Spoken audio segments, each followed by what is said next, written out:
Greetings, folks. It is Friday afternoon, late afternoon, and once more we are diving into Torment Tides of Numenera. I have not had time this past week to look back into the journal, so I'm once again not completely sure of the various threads that have been going on since we left off, but let's go in and take a look, shall we?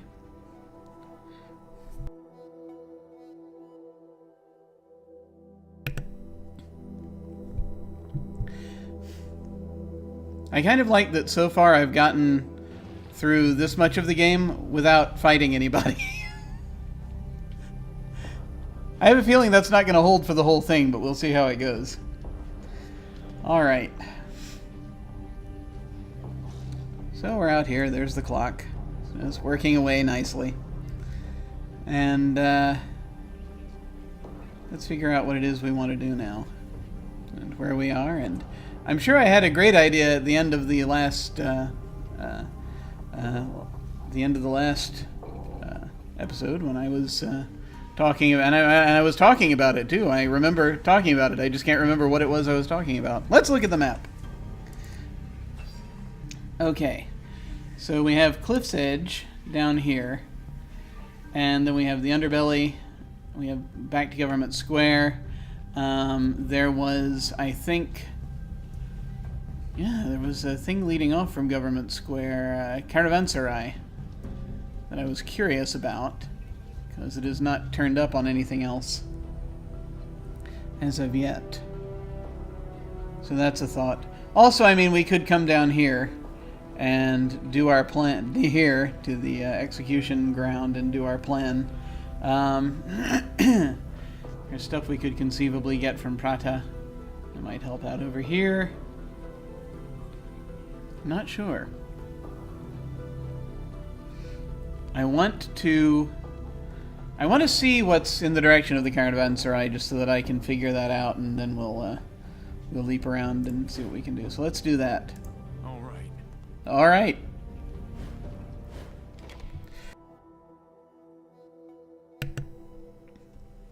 Try interacting with objects in the environment or talking to your foes. We talk to people? Is that how that works? Ah, I didn't pull the thing over so that I can see if people are talking to me. I should do that. Let's do that. Okay, just grabbing that and moving that over here. And there we go. Okay, we're back.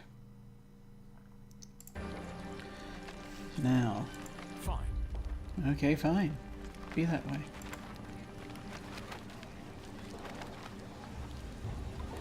Alright. I'm feeling like there are more things involved with all of these people. I should be finding something out. I'm not sure.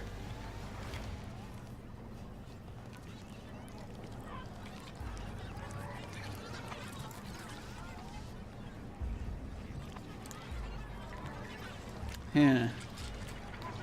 I have to wonder about that. There was something going on, and I have forgotten what it is. But anyway, let's go over here. For I wish to see what is over there.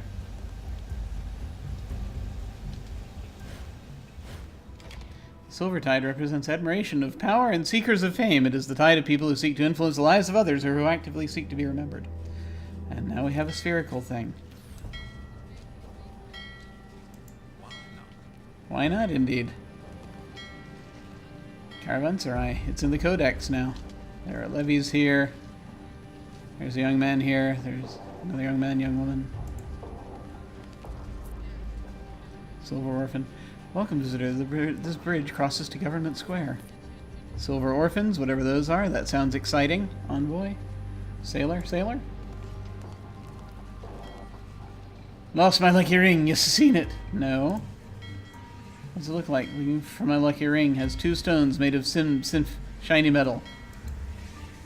Synth. Synth? Synth. No, there's a child!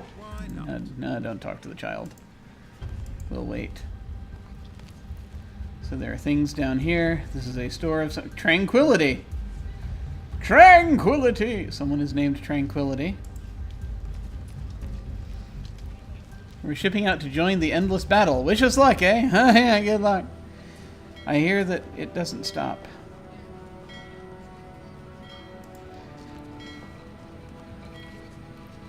Excuse me, have you seen a rather important looking embossed envelope? No.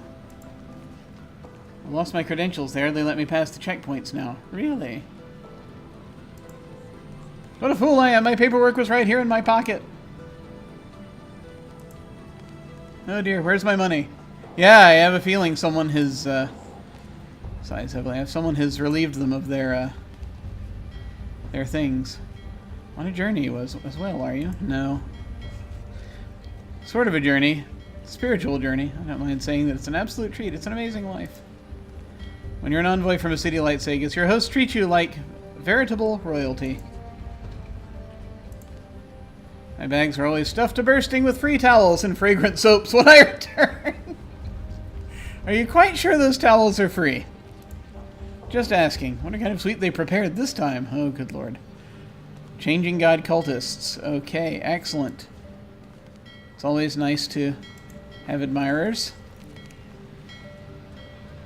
Actually, I'm too curious about these silver people. Here we go. Two silver humanoids stand near a small vehicle of indeterminate origin. Their skin has a reflective metallic sheen that makes them appear both a part and separate from the scenery around them. As you approach, both of them turn to face you. They have no mouths, and their eyes are a fathomless black, reflecting nothing. I know people like that. A name for these creatures rises from memory. Silver Orphans. It may not be the name by which they know themselves, but it's the name used by the Order of Truth. Interesting. More codex entries, yay! The Silver Orphans turn to stare at each other for several moments, then the one on the right gestures at you in a complicated pattern. Minds of machines we seek. Know you any? I'm so glad I can scan thoughts. Minds of machines. Sort of? Although you can't understand their gestures, you can hear their thoughts. That's good. Can you speak? Why do you seek the minds of machines?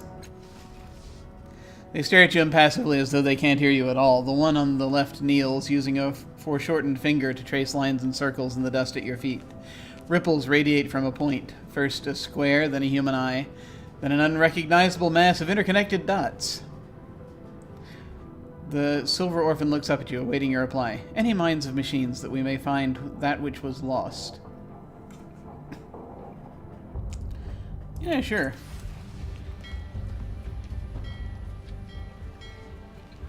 Ah. Okay, let's talk to this named person. Amadin. This robed man turns a golden bespectacled gaze and winning smile on you. He seems a charming enough sort, but it's clear he wants something from you and is perfectly willing to take it politely and with absolute guile, of course. Oh, joy. At last, he says. Someone who looks like they can see further than their nose. These Sagasites are as observant as rocks. He claps his hands together, pleading, Please tell me you've seen a beautiful girl with purple hair. Her name is Perseus. She is my beloved. But she suffers from a madness that causes her to fear everything, and can't stop running from imagined dangers, and I've been chasing her for, years now, trying to catch her and cure her before she hurts herself. Imagine me a danger to her. Why, I brought her back. Huh? Updated my journal. Here we go. We got us another quest.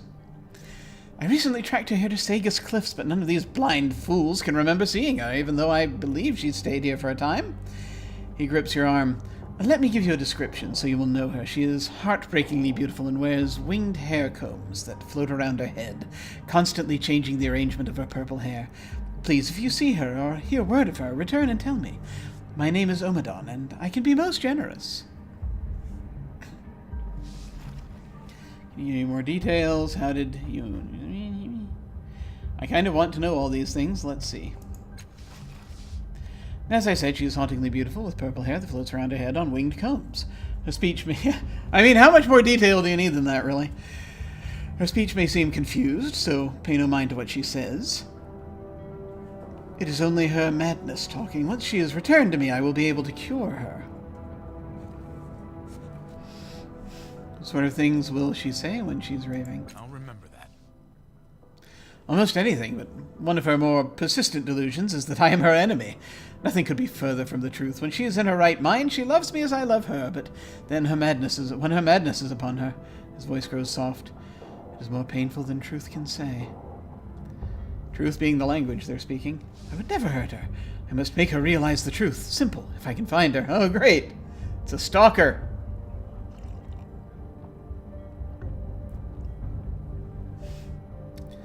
How did you and Perseus meet?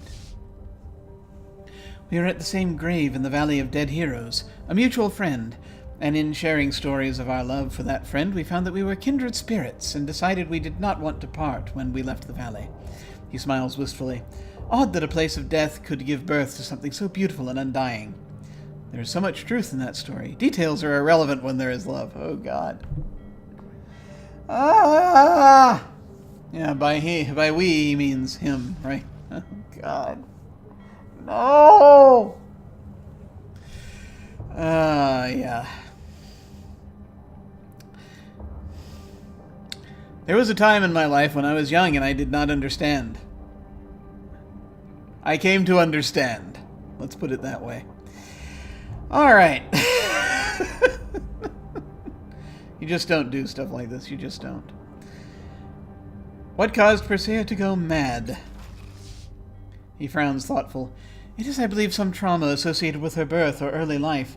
We found that it could be overcome with love and care and certain medications, but even then some lapses occur. It was during the last of these that Perseus vanished. I have been on her trail ever since. I'm certain she will see clearly as soon as we are together. Oh my God.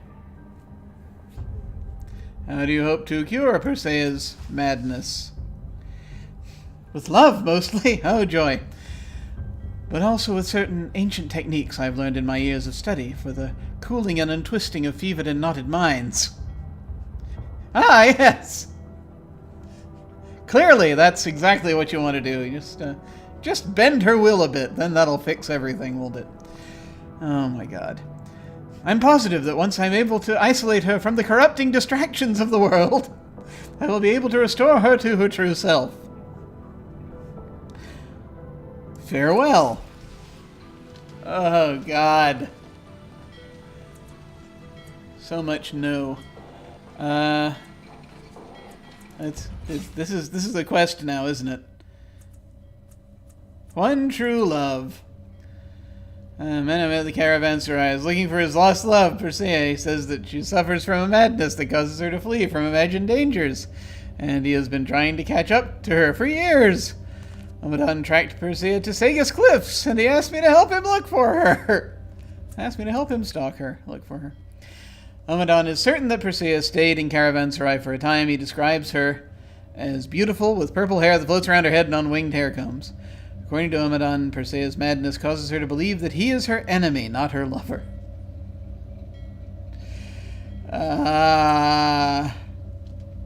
Yeah, that one hurts. That one hurts a lot. Okay. Well, that's great. That's great. Oh, look, a Harefi merchant. Changing guide. Let's talk to some cultists. I want to feel better about myself. Changing God cultists. 3 robed figures stand here, staring at the skies for ships. Or watching the entrance to the Caravanserai for new visitors. He sees you coming, and he elbows his companions. They turn and bow in unison. Revered one, their leader says, we had heard of your arrival in the city, and we thank you for this honor. We believe great things are in store for you. Yay! Have you seen a beautiful purple heart? Oh, God, no.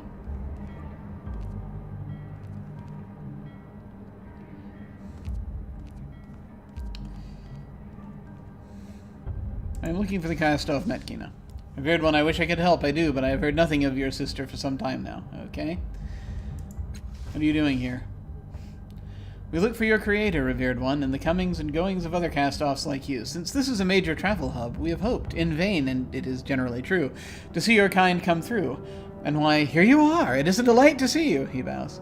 I don't know what to do once you got it. It's the cast-offs that truly interest me. How do they do what they do? Tell me about yourself. We are the servants of your creator, revered one. The one who brought us your incarnation. He cheats death and changes the course of history. He is the savior of humanity, and we seek to emulate his ways. I doubt he actually did everything that's said about him, but his cast-offs are real and powerful. Yeah. Alright, have you seen a purple-haired woman who's being stalked? I'm not sure, beloved vessel, he says, touching his chin with a thoughtful finger. Perhaps. I saw a woman matching your description, the description you gave us, disembarking from an airship not long ago, but I can't say for certain. Okay. I do not know where she went, but travelers from afar often stay at Tranquility's Inn. Okay. I have no further questions. So Tranquility's down here.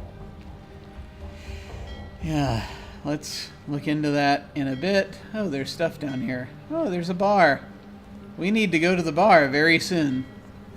Oh, yeah, when you go off the edge of the screen, it points to where you are. That's nice. Harefi merchant. Let's buy some Harefi.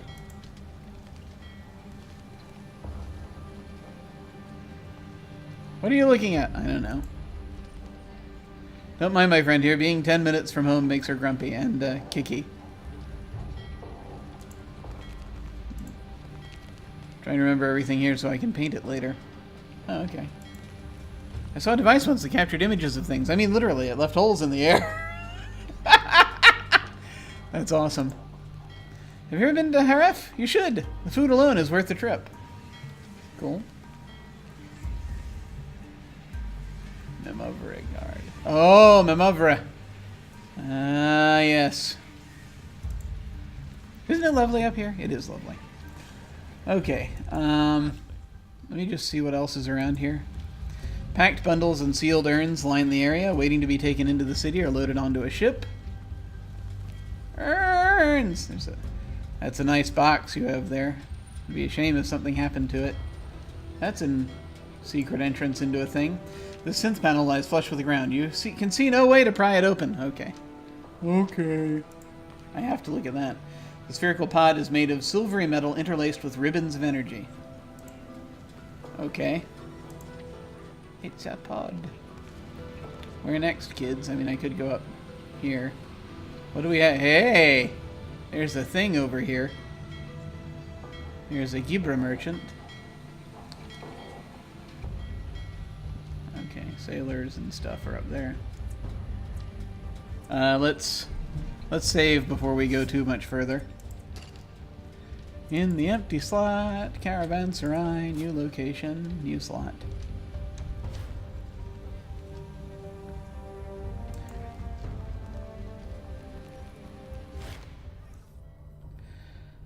A man in a brigandine coat stands in front of the heavy wooden gate. His arms are crossed, his feet firmly planted. You got business with the Memavra? Let's play dumb. Who's the Memavra? She's the boss lady of the Bloom. Been in charge for about 10 years. Couldn't tell you what the title means, but there's always been a Memavra. I'm pronouncing it Memavra, but of course I'm quite sure that different people in the Ninth World pronounce it differently. Like Memovira. Memovira. Memovira. Who cares? Anyway. Anyway, so there we go. His eyes narrow. And if you had to ask that questions, you ain't got business with her.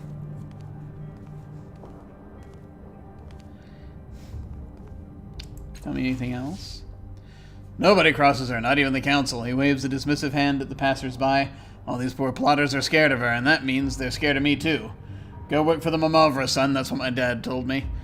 You'll never be anybody in this life if folk ain't scared of you. Dad never told me about the Bloom, though. I wonder if he even knew. So you're from Sagas Cliffs? Born in Cliff's Edge. That's where I grew up. Oh, okay.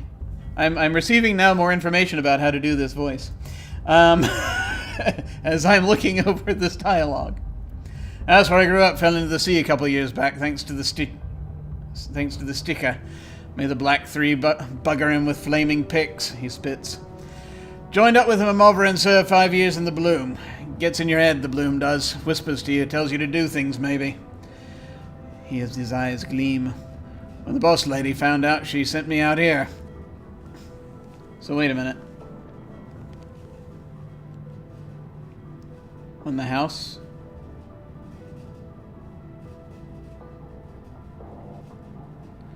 when she found out what? That his house was gone?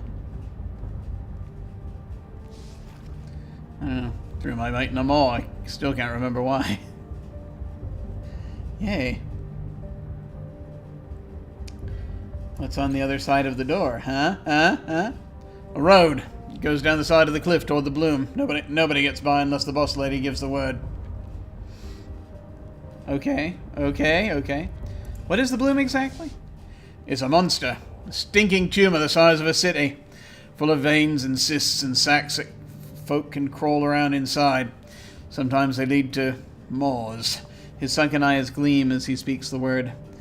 If you give them what they want to eat, they'll send you to another world. Or not if they decide to feed on you instead. I don't even want to open them all. Poor Resh. Ah, poor Resh. All right, I think that's okay. Yeah, let's do the stalker's work for him. Looking for a beautiful woman with purple hair, ain't we all? He snorts.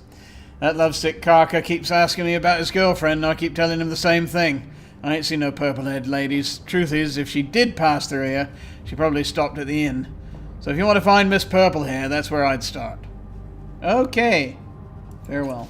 We're getting very sharply pointed down toward this inn-type structure thing, beast creature. So we should probably... Airship captain. We should probably go down here and talk to them. Because there's a bar. And there's a thing up here, whatever that is. Plenty to explore.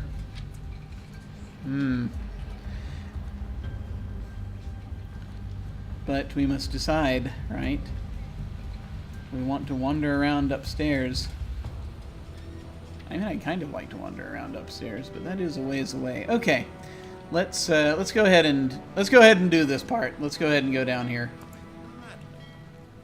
Let's gladly go down here.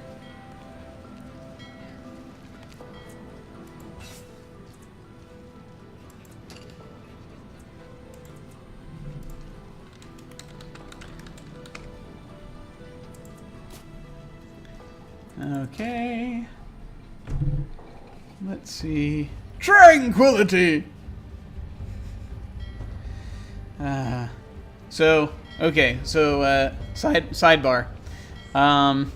There's a friend of mine. Years ago, I'll try to keep this story short. Years ago, I got into Magic the Gathering, the card game addiction. This was back in the 90s. I haven't really done it since... I haven't snorted Magic the Gathering since the 90s. But at that time, of course, there was as I was getting into it, I had a friend who was very much into it, and there's a card called Tranquility, among other things, but this was...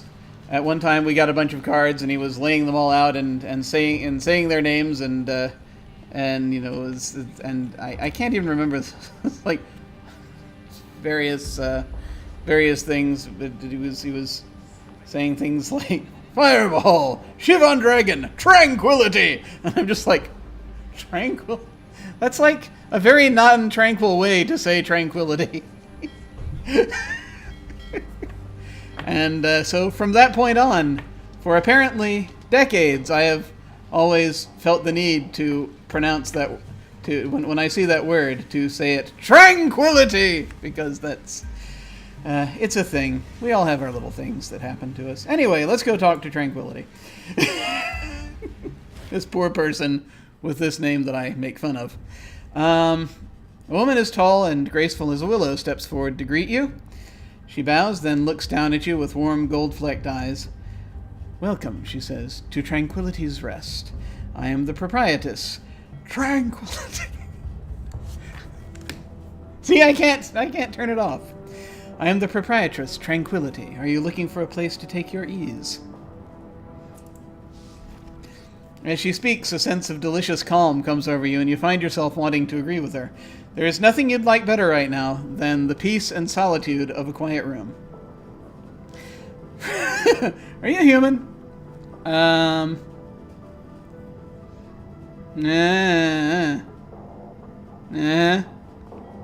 Marketing pheromones. Marketing pheromones indeed. Okay.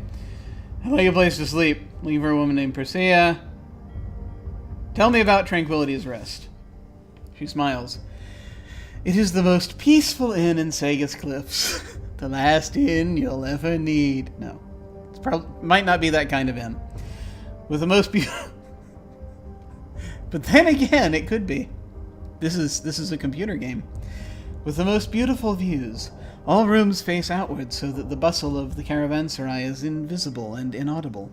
All you see is sky and sea and the roofs of the city far below you. And all you hear is the breeze. I am the sole owner, and I have been offering solitude, security, and discretion to travelers for 20 years. You will never have as sound a night's sleep as you will when you stay here. Yeah, much appreciated. Much appreciated, Mr. Bates. No. Forgive me for asking, but are you human? It's a hostel. Okay. I'd like a place to sleep. Looking for a woman named Perseid. Actually, sleep wouldn't be bad, because that would involve... That's a thought. Forgive me for asking, but are you human? She laughs melodiously. No.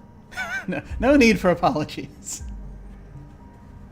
No need for apologies, given my height. It is a natural question. I am indeed human, a human mutant, and fortunate to live in Sagus Cliffs, where that is not a crime. Oh, God. Yeah. It's... No, that's terrible. But yeah, no, there are places in the Ninth World where they are very anti-mutant.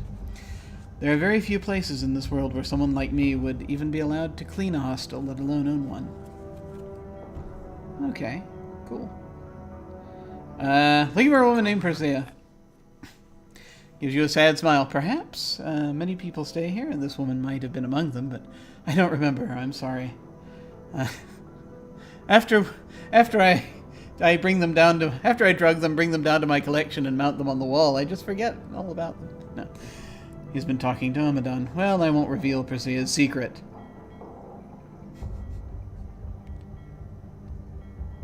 I'd like a place to sleep. I'm so pleased. I'm sure you'll be most comfortable. The price is 20 shins per person. Holy crap! That's a lot of shins. Never mind. Farewell. Pleasant journeys. That's a bunch of no. Can we go down and talk to these people? Can we examine things? I mean, it's... If you actually end up... Right, if you end up... healing your spent thingies, healing your pools, then it's a great investment, but if not so much. Devices near the head of the bed move to match the current time of day, shading the eyes of their occupants. Oh, cool. That's cool. That would come in very handy. Can I go interact with that? All right. Beside the bed is a handsome and well-made night table with a single drawer. A large open book sits on top of it. Examine the book. The pages of the book are made of thick vellum, and it appears to be an atlas of the region. The book is open to a map that depicts the city of Sagus Cliffs, the Valley of Dead Heroes nearby, a range of mountains to the north, labeled as the word that I'm going to have trouble saying. Ossifagan? Ossifagan? Ossifagan Range? Ossifagan Range? One of those things. There's a range of mountains nearby, and a circular desert farther to the east marked as the Lost Sea. I need to look at my map again. A thin strip of fabric has been placed between the open pages. A second fabric strip marks another place in the book. Is that allowed? Try to judge the age, look for the names of nearby settlements, examine the page marked by the other. There are so many things to look at. The book doesn't seem new. Its pages are worn from frequent use, but that's all you can discern. It might be anywhere from 10 to 50 years old. No dates are stamped on any of the pages. I just tried to remember back to when this book was printed. Yeah, look for the names of nearby settlements. Besides Sega's cliffs, you only see a few other cities and towns. In the center of the circular desert are a large blue dot. In the center of the circular desert are a large blue dot labeled the Oasis of Miraculios. Miraculios? Miraculios? Julius? Colios? There's an oasis there, and a smaller dot immediately next to it. Are a large blue dot labeled the Oasis of Miraculios, and a smaller dot immediately next to it, Jerboa. On the far side of the desert is another city, Harif. That's where those other folks are from. Okay, cool. On one end of the Valley of Dead Heroes is a dot labeled the Necropolis. It's unclear whether this is a settlement or just a site of interest. Okay. So, are there more nearby settlements? Yeah, that's it. Okay. Examine the page marked by the other fabric strip. 2 bookmarks. You see another full-page map, this time representing a region called Augur Kala. It seems to be located somewhere to the northwest of Sega's cliffs, and it's defined by a massive ring of mountains labeled as the Clock of Kala.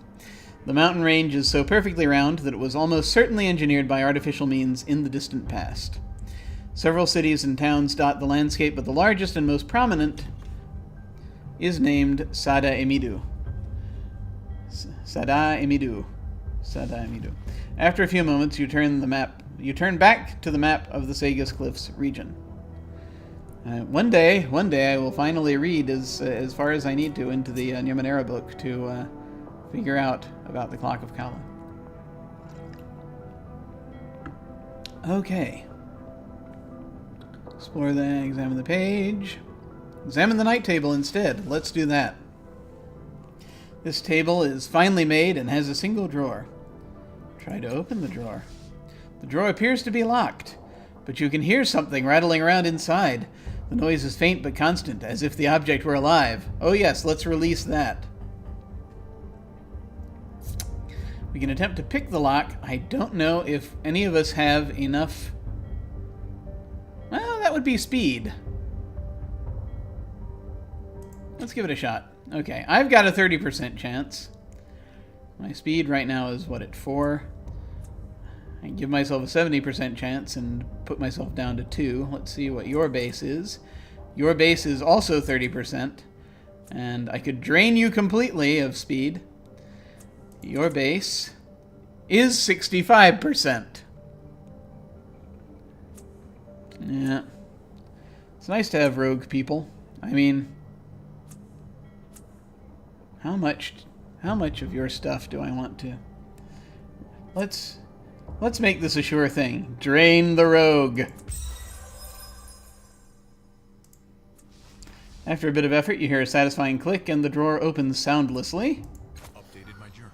Inside, you find a small ornamental comb that looks like a bejeweled insect. In fact, it is a jeweled insect, a biomechanical marvel that is very much alive. The pincers seek to fasten themselves upon locks of hair, and its wings allow it to hover around the wearer's head. That sounds familiar. Several strands of hair are still clutched in the comb's pincers. They are a vibrant purple. Anamnesis. You feel like you've seen this style of biomechanical craftsmanship before. It is very, very old, probably older than the Ninth World.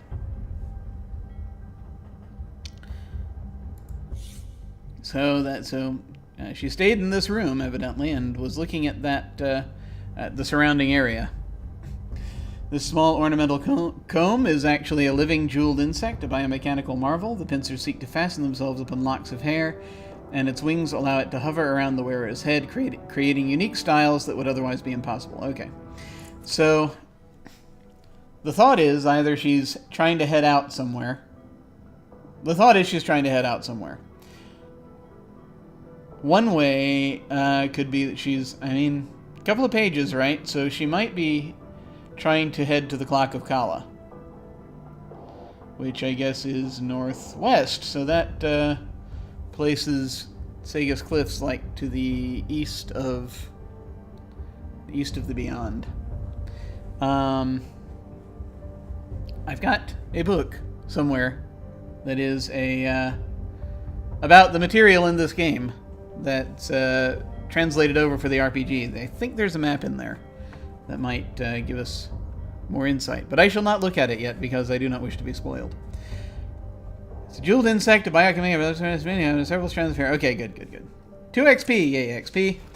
The floating comb and the purple hair match Omadon's description of Perseus. It seems likely that she stayed in this very room, and probably not long ago. Okay, we're going to leave the end table alone.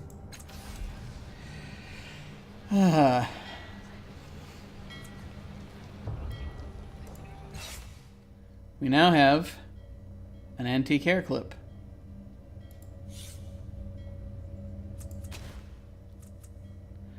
What I am actually more interested in is... Can I sell it? No, I can't. Damn it. Okay, it's a quest item. Okay. I know. Greed. Here, let's talk to this explorer. You aren't from around here, are you? Neither am I.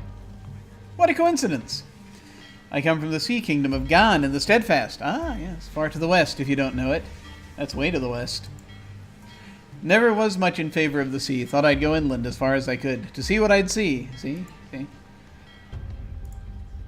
I'd been on the road for, I don't know, a century or so? More? That's a lot of time. Take care of yourself out there. Okay. I guess that conversation's over. Yep, it is. Airship captain.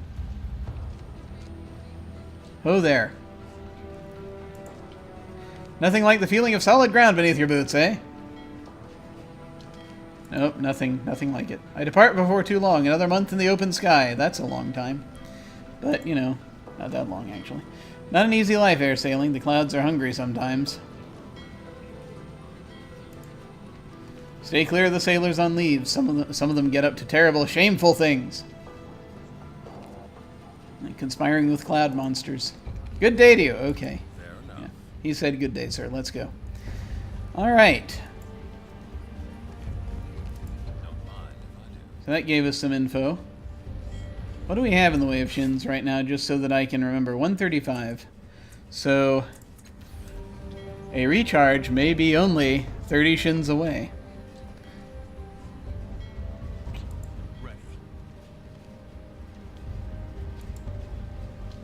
Let us go examine the bar.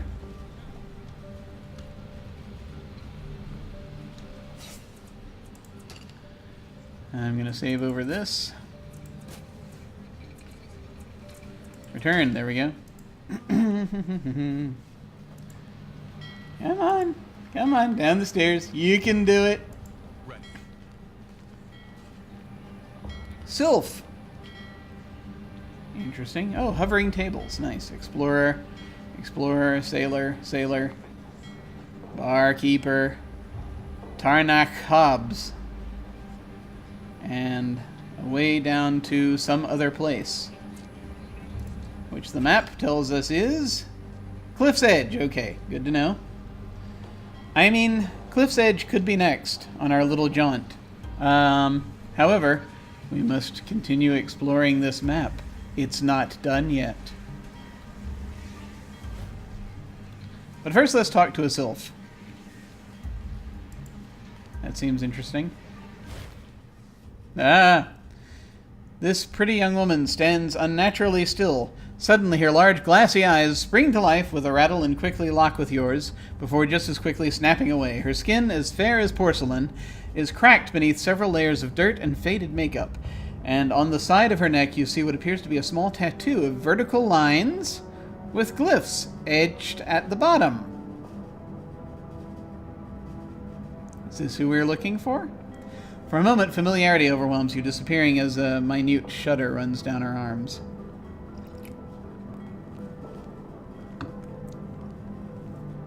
tattoo is on the side of her neck. I think Castoffs have the tattoo on the side of the head.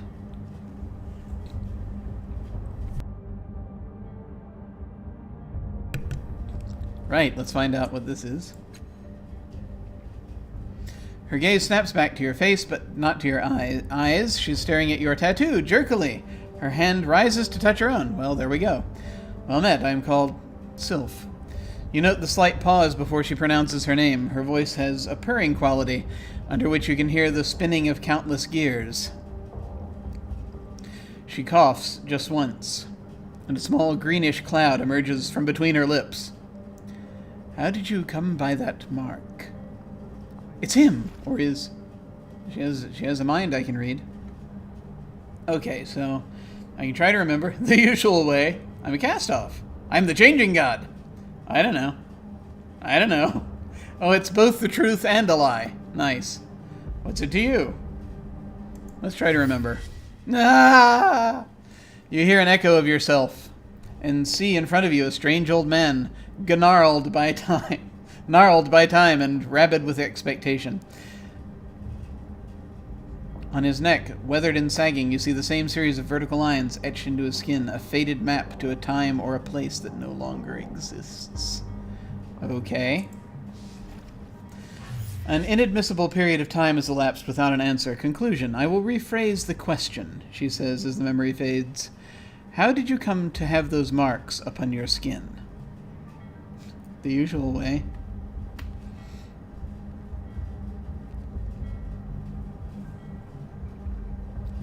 What's it to you?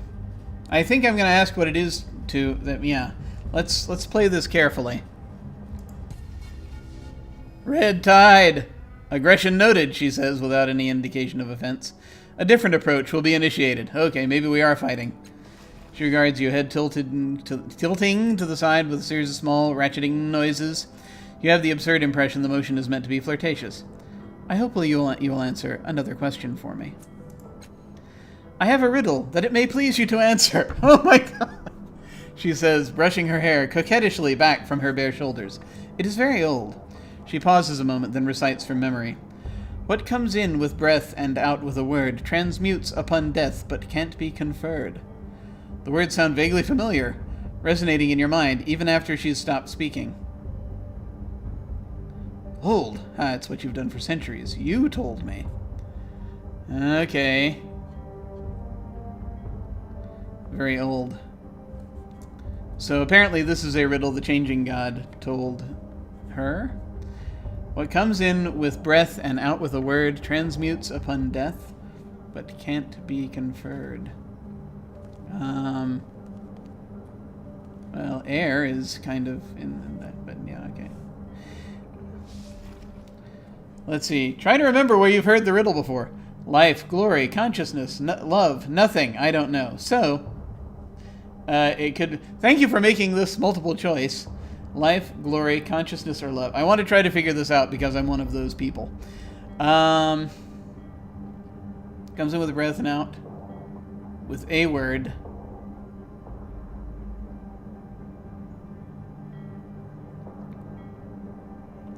Transmutes upon death, can't be conferred. Life, could be... could qualify for any of that. Glory coming in with breath? Yeah.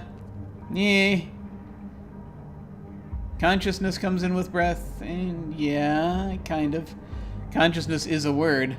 It's only the out with a word thing is only really nothing comes in with breath and out with a word. Nothing transmutes on a death. Nothing can't be conferred. Nothing actually is a very nice answer. I'm going to try to remember where I've heard the riddle before. You listen again to her words, feel the echo and weight of them moving in your mind. You see Sylph, garbed in the robes of a neon priest, her face in shadow. But when the riddle comes, it's in your voice, not hers, and the rhyme is different. Hang on. Let's do words with the echo in our mind. See Sylph. Okay, was a neon priest, face in shadow, your voice.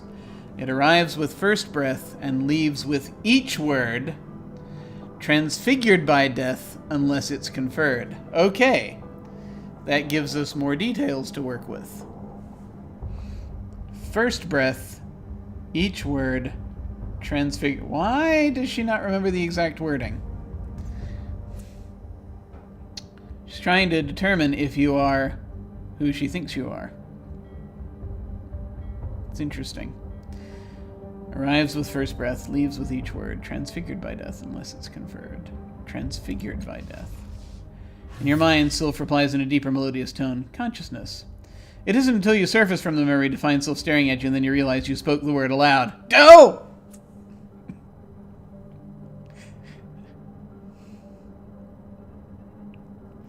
Huh. Okay. She tilts her head from side to side as if weighing your answer in each ear. Very good, she says, her neck clicking back to neutral. I have one last question to ask of you. You may not have an answer. She looks beyond you, remaining still for some moments, while the gears inside her stomach clatter and whir. Then she meets your gaze again and asks her question. What would you do if you met someone who had succeeded at your life's work before you, and they refused to share their method? I would kill them, of course. I would beg them to tell me. I would find my own method. I would find a new life's work. I don't know. So, I think the way that I have been playing this character,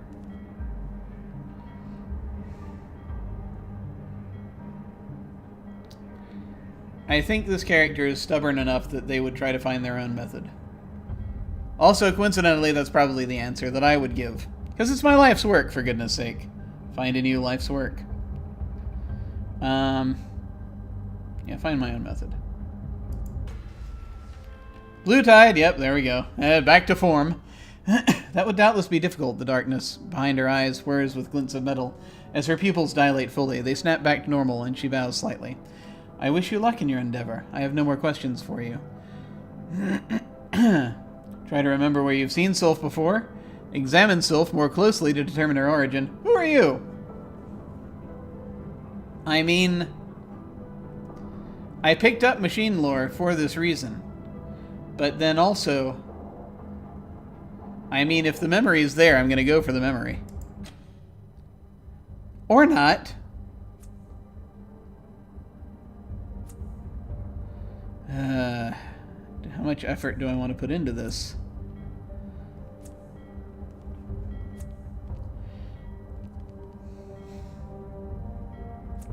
I don't want to go too far down. This is kind of important, but I don't want to go too... figure it out. Nope. For an instant, Sylph as she was present in your mind's eye, her face painted in brighter, more human colors, and her gaze downcast. She sneaks a glance at your eyes, and the memory fades, replaced by the polite scrutiny of Sylph who is now. We'll try machine lore. Oh boy, okay, so 35%, 35%, 20%, okay. I have 5, you have 4,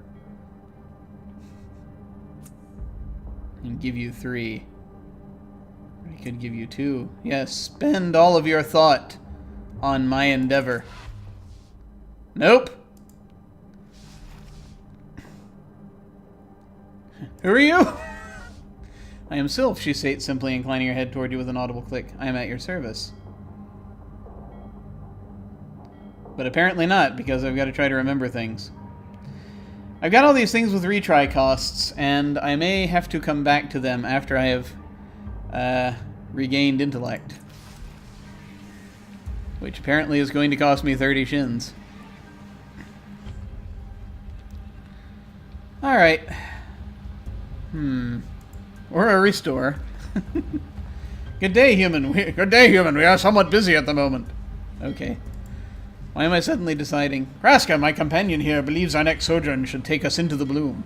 Why am I deciding that all Vargellans are Admiral Akbar? I don't know.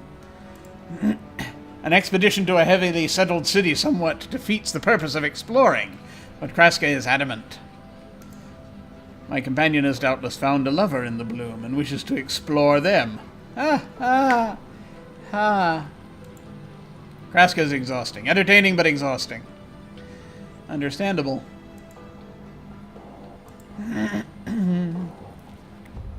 You've got the look of an explorer about you, am I right? I want your opinion on something. No! No free opinions. I think my friend here and I should explore the bloom, the alleyways, the bars especially. Are you mad? A sixret here wants to explore the Vertulian wastes. Sounds hot, doesn't it? Something.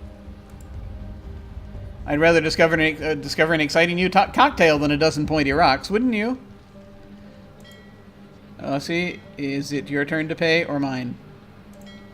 Stretches. This is very vitally important.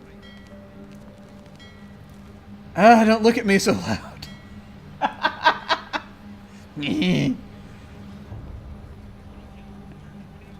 Deep, deep glaring. I drank everything in town last night, including whatever was in the bucket behind the bar. That's dedication. Feels like someone's throwing up in my brain. Kind of what happened. My mouth tastes like burning mud. Kill myself. I didn't think this hangover would survive. Yep. Groans. Sagus is a great little city. I keep losing clothes here, though. Last night I lost my favorite coat and everything else. Never gamble with a Magathon. Someone stole my boots when I was asleep. It could have been anyone in that bed. Keep waking up with no pants. Maybe I should wear them on my head. Wouldn't lose them that way. Clothiers love me. I get a discount. I met someone who I probably got your boots from. We will examine this table. The technology that suspends the tables prevents them from being easily flipped, dragged, or moved. Given the location, this is probably a good thing. That's cool. That is totally a thing that would happen. Okay, named person. Are we ready to talk to another named person? Wait, let me take another drink first.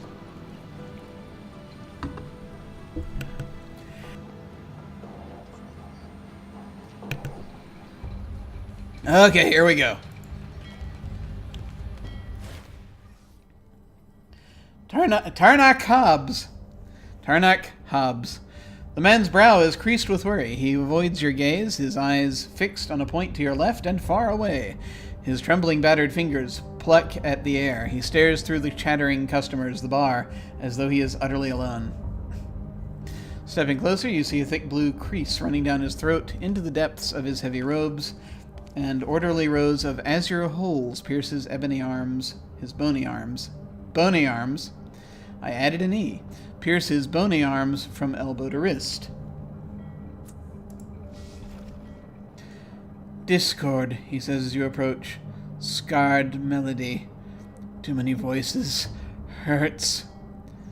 His words stream out one by one in a subdued and continuous monotone, tumbling over each other as if in a blind rush to escape. Study the man. He does not meet your eyes as you step closer to examine him. Instead, he winces as though your presence is somehow painful to him.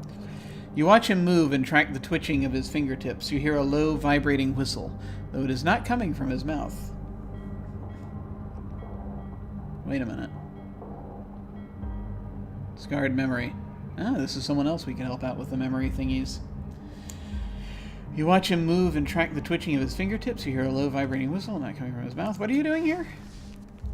Wayfarers bring me broken Numenera. I repair them for pay. I need to eat, he cries, and you don't think you're the target of his anger. I need to eat! The wayfarers thank me, he says, swallowing. They do not know I have remade their Numenera. They do not know they will also be remade. All will be remade when the choir awakens. Yeah. Sure. Instead of asking to see your belongings, he looks at you for the first time. His pupils are as dark as the space between the stars. No, he says after a long moment. His eyes flick back to whatever distant, terrible place has so captured his attention. You are wounded, a broken instrument. He has no use for you.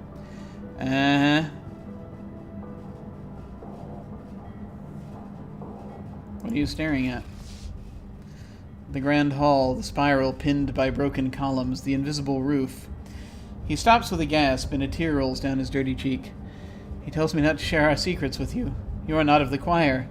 You are discord. A cold wind coils down from the rooftop, flicking at his tattered robes. Must not speak of a car. A car? What does that mean?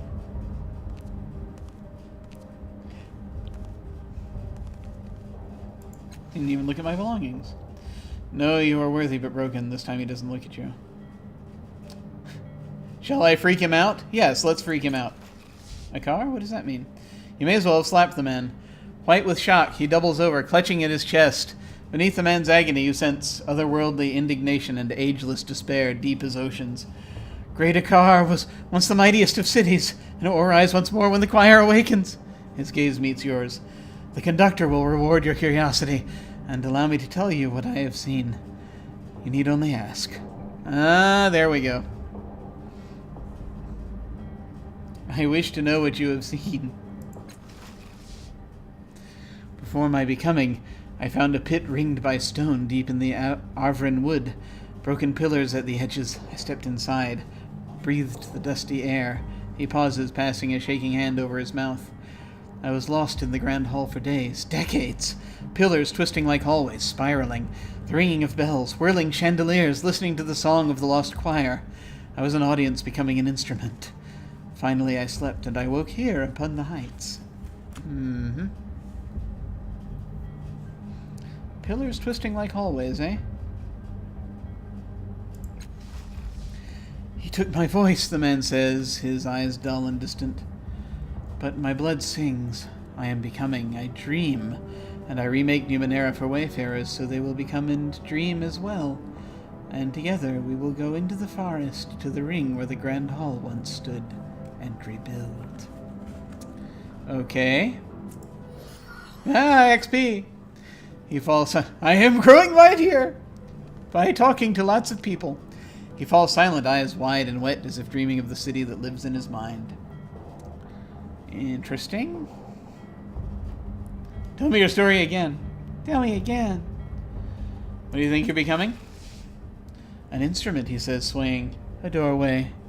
Before I remade Numenera, now I wake and find devices the conductor has made for me. He is generous. Ah, the conductor.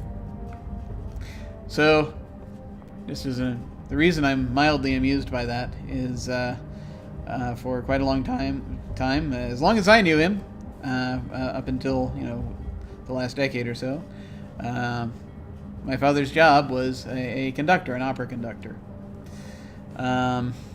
So it's just anytime I see that, I'm like, oh, yeah. This is probably a different kind of conductor. Look, he says, smiling. Well, maybe. I don't know. There's an instrument. Yeah, it could be the idea of a conductor of music. Look, he says, smiling and pulling aside his robes to bare his bony chest. Countless devices are embedded in his flesh, looping bloodlessly in and out of his ribs, linked by tubes of wire to an opalescent sphere at the base of his throat. Okay. More XP! Machinery lore. You'd study the blue crease, the subcutaneous cable leading up from the sphere into his skull. You suddenly recall seeing a similar device in your studies and understand what this one is meant to do. Soon this man will go to sleep and something will wake in his place, in his body. A doorway indeed. Okay, that was useful. Glad I took that skill.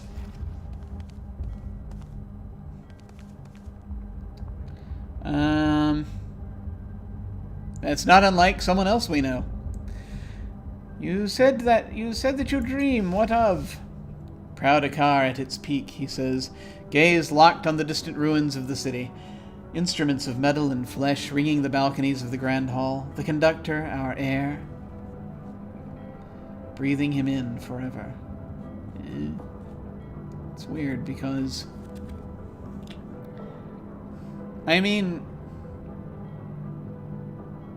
it's a slightly weird metaphor because if you're in an orchestra, conductors are basically sentient metronomes in many ways, but also they and that's their purpose. They also, you know, it's like, okay, we cue you here, we cue you there. So I mean, it's important because, you know, especially if you have a larger orchestra, because you have to know when you go, right, or when it's going to sound best. So I mean that, you know, it's a skilled conductor can actually make an orchestra sound awesome, and a less skilled one can make it just sort of sound like, you know, they're all amateurs, because they're all going at slightly the wrong time or at the, you know, the wrong pace. Especially those that conceal their beat, you know, that, and this is something that my dad always used to say is part of the reason why he was never all that famous was because, you know, he didn't conceal his beat, you know, to do that thing where it's, that some do, where it's like they just, like, you know, they do this weird stuff with their hands and then they're like, you played that wrong! Because we can frickin' see what you were doing. Anyway, sorry. He always said he was cursed with a clear beat. But anyway. But,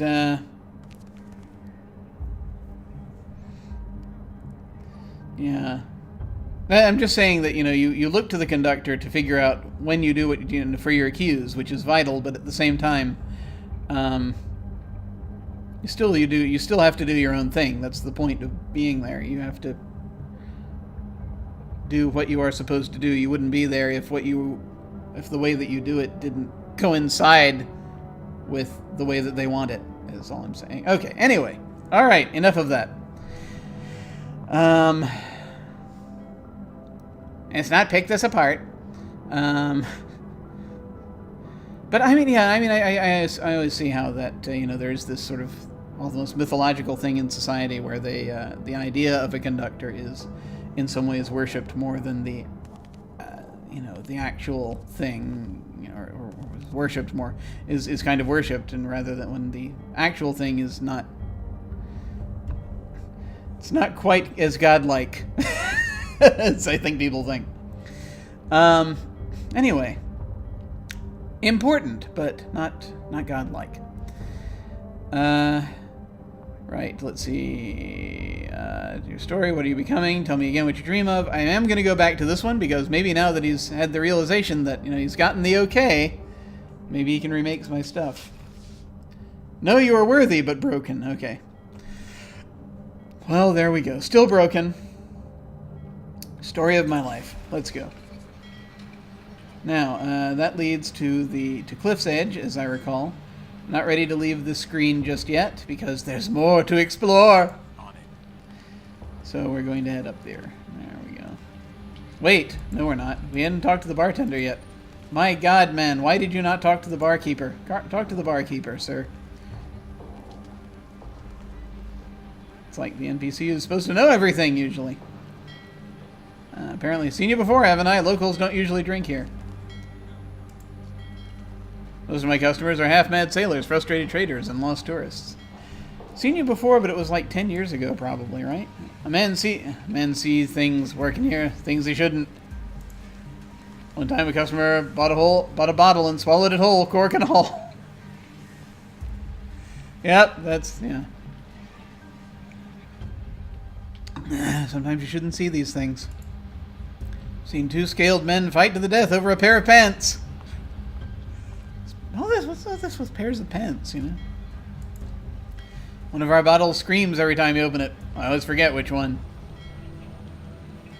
It's kind of funny that, well, I sleep under the bar with the rats. Got a pillow and everything. You can tell us your life story. Maybe I should hire help. Maybe. Okay, we're done.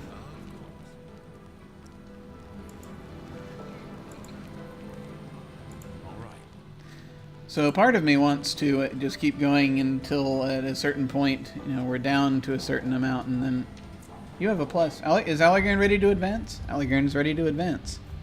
Let's advance Allegarn. You see, part of me wants to ditch Allegarn for a while and go back and get Castellage, And because Allegren's almost out of intellect points, and as a nano, that's it's not great. So I just feel ditch Allegren for a while, go get Castellage, who'll be full up, and and then trade them back and forth if possible. I don't know. Okay, what do we want Allegren to be better at? Things that we're not good at, probably. Endurance, lore machinery, smashing. Smashing is good. Inability with running, stealth, and heavy weapons. Resourceful. Cipher limit, increased concentration. Innervate.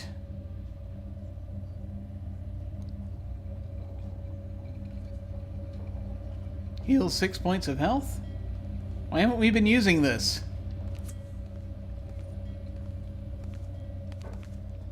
Do I have edge on any? I don't have edge of any kind, do I? We need edge. Because then I could just keep using freaking Innervate. Living tattoos. So, yeah, this is a good idea. Because if I get an edge in intellect, then in theory, assuming this works the way it normally does, I can just keep using that without going down on intellect.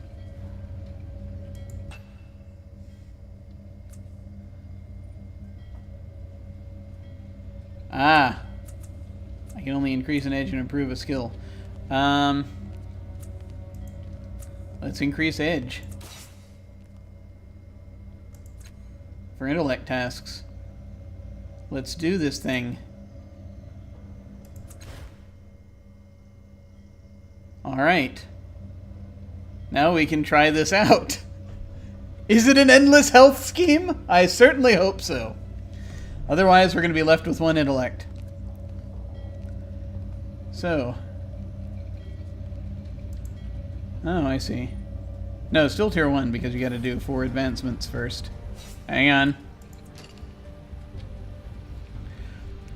That one conversation could have gone differently. I'm going to save slightly differently.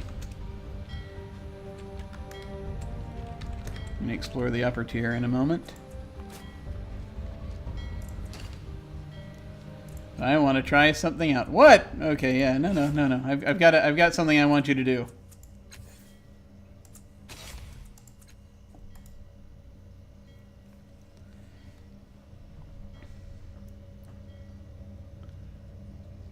Five of 5 uses per day. Okay, that's how they get you.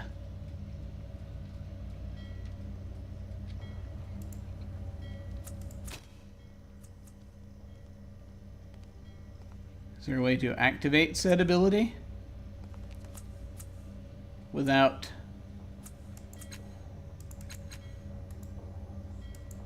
Can I use that? I'd like to use that. Or can I only do that during a fight? Want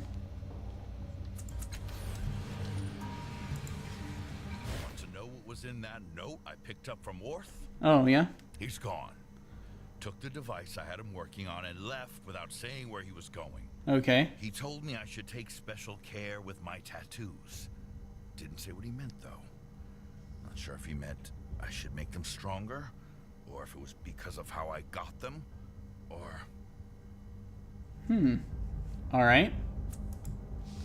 He shakes his head. Not interested in talking about it. Don't ask.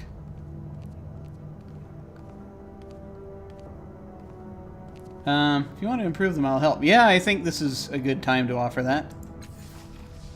He nods. Sure, wouldn't want to hurt innocent bystanders, would you? We can work on those improvements later. Okay, let's see. And now I think we should part. No. Nah. See, there's the thing.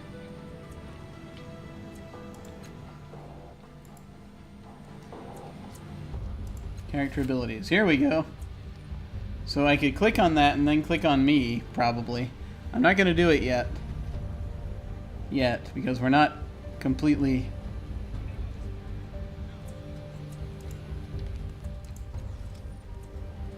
Here. Now. Here, now. Right. Yes. Right.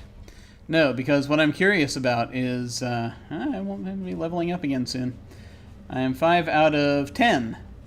So I go down one more intellect, then I think is when I'm going to use it, because I don't know if the health is spread out across multiples, or if it can only go toward one thing. Good to know. Okay. Healing. Healing is good. We like healing. Healing is our friend. Let's go this way. What's that? I really want to know what that is. Atop a nearby plateau, you can just make out the top of a small dome of scintillating blue energy. I must see more. I must know more. That looks like an airship of some kind. Gibra merchant. Let's purchase some Gibra. No. The levies warned me not to swim in the reef. I miss my home waters. I know. Air breathers are fascinating and amusing, but I long to be back among my own. Well, you know, it's difficult. You know, far away from Atlantis, Gibra. Drylands are wearing on me. I must return to Margolios soon. Margolios? I don't know how to pronounce any of these things. The levies warned me not to swim there. Okay, yes, good. Okay. All right. Who's this? Another merchant. We have a good trip this time. You air breathers have a taste of our spices, it seems. What do these folks look like? I really want to... Can I get in there? Yeah. Sold all of our dipply paste days ago, and Ingdil won't stop doing something. They have webbed feet. We'll be back in a few weeks with more spices. Tell your friends! Alright. You're slightly different. I used up my last dipply paste bought from home weeks ago. I need my spice! Can't wait to get home and eat some fried greppa. Greppa? The Sagas version tastes like minty something that it disappeared too quickly for me to read. You need your spice. Minty mud. Okay.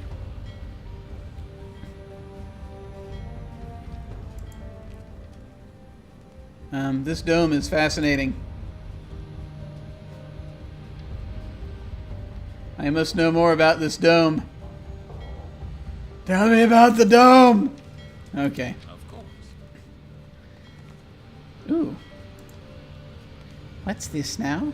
All right. Curiosity, yes. The craft is capable of carrying one person, two at most. The interior is richly appointed with satin pillows, and the air feels cooler inside. Look at that view. You can't because there are clouds in the way, but imagine that view. I think that big... there's that big thing down there that they were talking about earlier, where people go to get into the bloom, right? Yeah. Is that the bloom? I can't remember what anything's called. Okay, we're talking again. Quijano del Toboso. This scrawny old man practically rattles inside dull and dented armor. Quijano? Inside dull and dented armor that was clearly made... I don't know... You see, that's to my mind, Q-U-I-J-A-N-O, because it has a del behind it. It makes me think that this is influenced in some way by Spanish, which... Not directly. It's been like a billion years, but you know what I mean. It might have similar rules, which is why I'm thinking that. Language is fascinating. Scrawny old man practically rattles inside dull and dented armor that was clearly made for someone bigger than him. Nonetheless, his eyes burn with a bottomless fire, and his smile, as fierce as it is genuine, flashes beneath his graying thicket of a beard. Another night, he bellows, clapping your shoulders.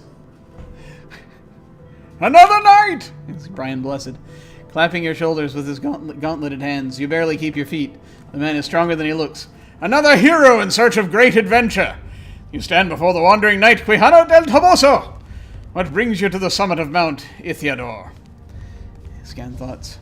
He is armed like a knight, though he carries himself strangely. Why did you call this Mount Ithiador? This is not Tolkien. It's a city, not a mountain. Oh, that's right. What brings you up here? You said you're looking for great adventure? What brings you up here? Let's start with that. Do you know, he says, that I'm not quite sure. My memory is not what it was. I recall kneeling before my family's armor in our estate some time ago. This is Don Quixote. He blinks slowly. Perhaps I was weeping. He smashes his gauntlet against his chest, leaving a sizable dent. I can't recall, and it doesn't matter. For then I heard a thunderous roar and beheld a great beast in the skies. I donned my armor and gave chase.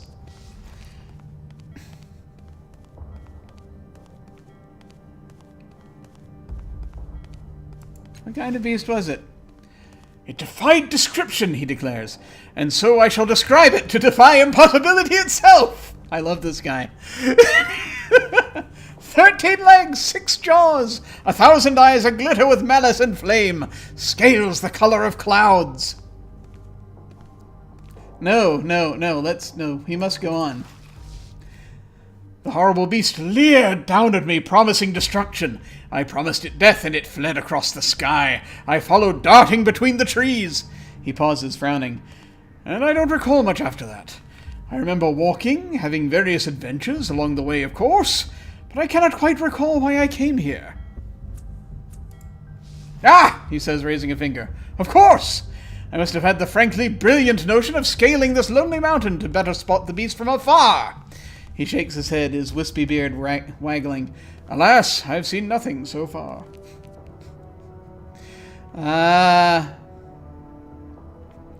No. It's the important thing with people who are suffering from these things is to go along with it. That was an amazing story, thank you. You're most welcome, he says, patting your hand fondly. It is so good to share my tales with a fellow knight. Everyone else raises such peculiar doubts.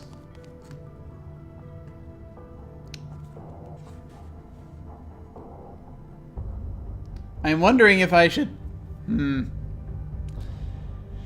you said you're looking for a great adventure.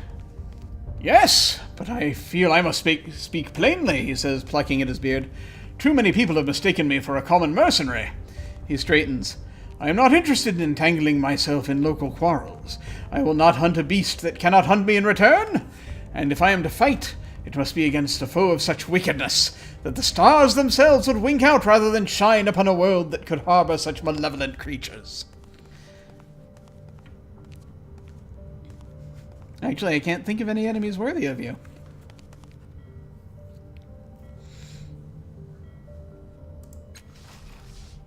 Oh, he says, his face falling. Perhaps you will think of one later. Perhaps. Oh, yeah? I mean, you know, who do we want to point him at, right? I'll ask him. It's a city, not a mountain. A city? He says, his sweat-beaded brow drawing together. Your senses must have deserted you in the ascent. The heat has baked you in your armor. He lays a gentle hand on your shoulder, turning you to the horizon. Do not allow delirium to blind you to your accomplishments, good knight. You have scaled the very heights of Mount Ithiodor, the tooth of the world beast. Adventure lies in every shadow below us. Every sparkle of light is a quest ready for the taking. I'm wondering, because I haven't read The Strange as much. I've read bits of it, but I'm wondering if Mount Ithiodor might be a reference to something in the fantasy recursion that's like with The Strange. I can't remember the name of the recursion right now off the top of my head. I think it starts with an A. I'm gonna say I may know of an enemy. I can only pray that you're right. Good night. No, I can't think of anything. I'm gonna have to come back here when I know of something I want to point him at. Let's talk about something else. Anything else? Another topic? Excellent. I've been too long without good company. Farewell, Quijana del Toboso. I will stand vigil here until your return. Oh my goodness. This is wonderful. I love it so much. Okay. Unfortunately, that required energy. Okay. Back this way.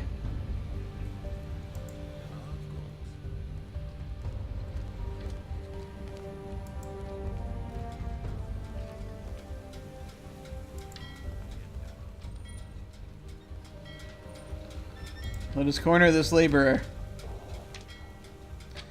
This isn't the best job I've ever had, but you can't beat the view. I don't mind carrying stuff around so much. It's the inspections that'll kill you. A friend of mine cut his hand on a statue tooth. Now he hears voices when he scratches his nose. That's not good. We're supposed to wear masks and gloves when we handle imports, but they make us buy our own. Oh, that's very cheap of them. Ah, there we go. I can actually see what he's saying now. What a view, huh? Yeah, okay, never mind. It's a view. It's an obscured view, but it's a view. I do like... Ah, and it stays in place while you're moving. That's awesome. That's another...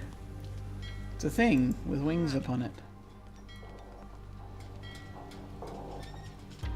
There is a sailor. No talking to the air tonight, are you? Not talking to the air tonight, are you? It's a bad night for it. Not taking the air. Not taking the air. The wind coming from the west is both hot and cold. The breath of dead machine demons, it said. Like some ribs of something down here. Those who venture out into the starry night will never return, I warrant. Aren't all sailors from Cornwall? Isn't that how that works? All right. Horrors await careless sailors in the wide and hungry sky. Be warned, take sail tonight and you'll never see Sagas again. Okay. Good talk. Driftwood held aloft by suspension on platforms provide a useful, if somewhat perilous, bridge between the dock and ships moored in the area.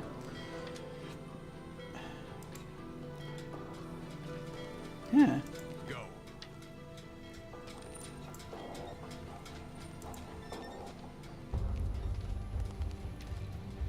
Yes. Is there a reason I should stand here? No, probably not. Who's this? It's a named person. Wait, let's drink. Alright, here we go.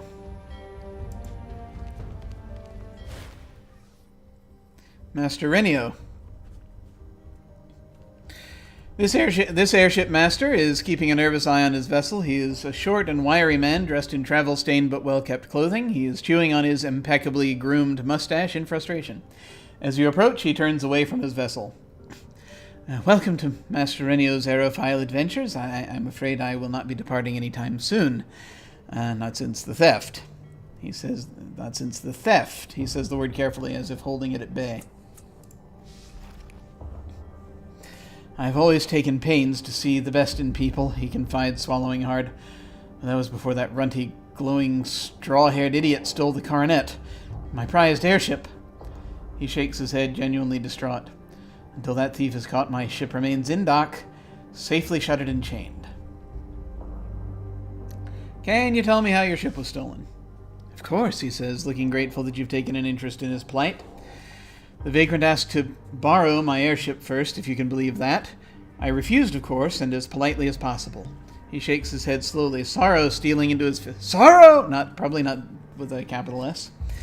I only looked away for a moment to sign some paperwork, and when I turned back, he was already in the air, waving from the railing. That's just mean. Okay, fine, I'll help.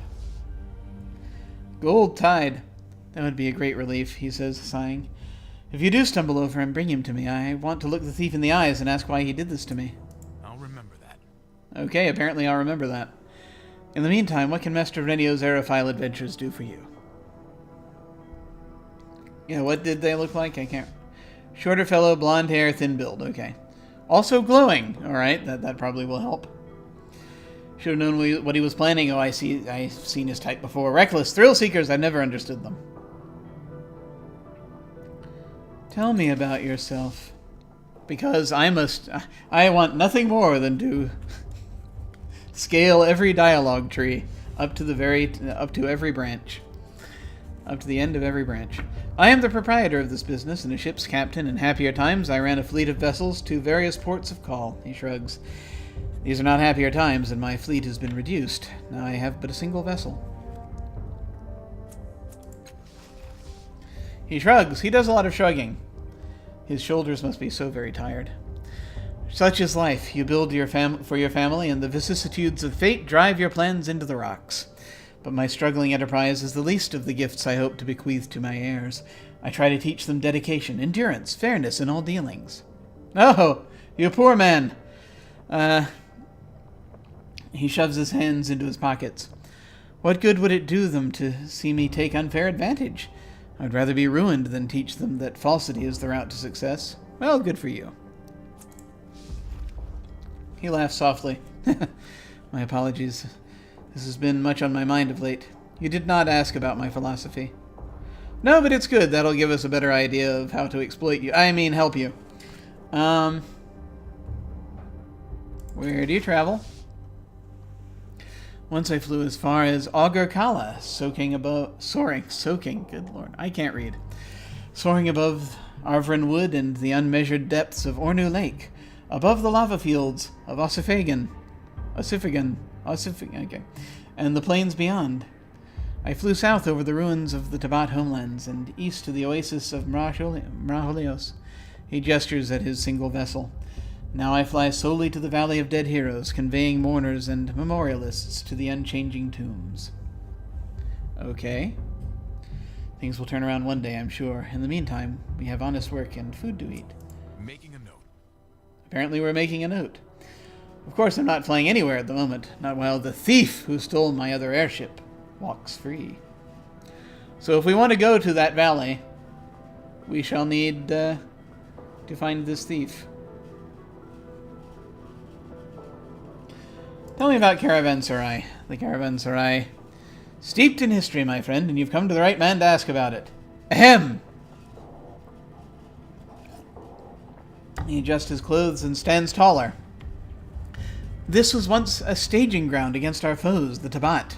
Our ancestors could observe the approaching enemy from here and direct their forces to meet them. They say that the defense was commanded They say that the defense was commanded from up there. The defense was commanded from up there. The defense was commanded from up there. He points toward a rocky outcrop on the far side of the plateau. Yay, lung demons. Now, instead of a place of war, it serves as a place of commerce, built for the good of all, both ourselves and our foreign guests.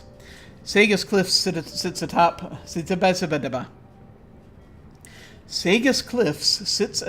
a great hoard of Numenera, and does a thriving business in the stuff. We import food, spices, textiles, and visitors from far-off lands. They arrive from Augur-Kala, Astaria, and Hayrest, among many, many others. My friend, this is a focal point of commerce in the Sagus Protectorate. He smiles. I play a small but proud part. Can you tell me more about the Caravanserai? Friend, this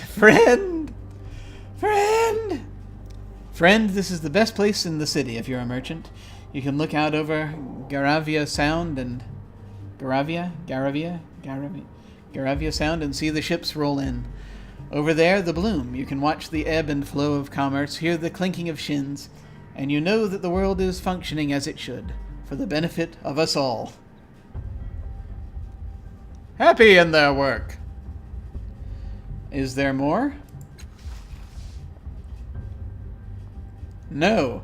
Farewell. Naturally. Anything awesome over here?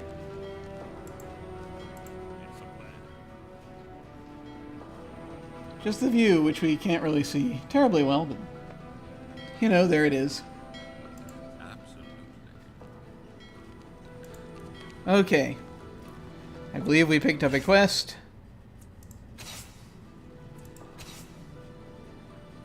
Couple of quests. Okay. Well, no, One True Love has been updated. Return to Ornodon with the evidence. Oh, great. I found a hair comb in the local hospital that may belong to Perseus. Ornodon will want to see this. Why do I want to show that creep? This is not a good idea. Find the man who stole Master Renio's airship. That'll be better. I wonder if it's Ornodon. According to Renio, the thief was below average height and had straw-colored hair. He was also glowing. Oh yeah, glowing. No, that wouldn't be them. Okay. Wow. That, yeah. The Don Quixote pastiche took a lot out of me. Okay. Let's look at our map. Oh, that way leads to a cave, apparently. Of last words. That goes to Cliff's Edge. Tranquility's Rest. Government Square. Maybe I can move around over here somewhere. Let's find out, shall we?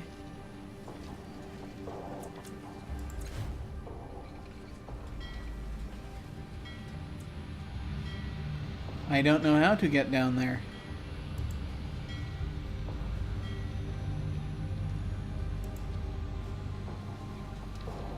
All right.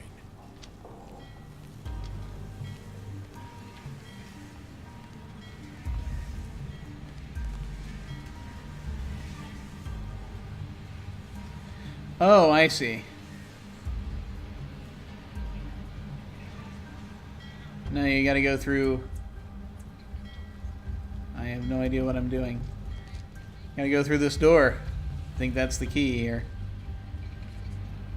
Probably comes out like down here or something. I don't know. Can't get down there right now.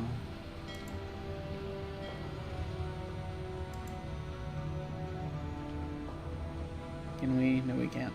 Can we slide down there? No. Okay. I think we've done all the exploring we need to at this point. Absolutely. Yeah. So now the question is, which quests do we complete and in what order? And why do I want to help that guy find this person that he's stalking? This is not good. You don't glow every now and then, do you? No, probably not. Let me talk to Tiber for a minute. Yes, lad.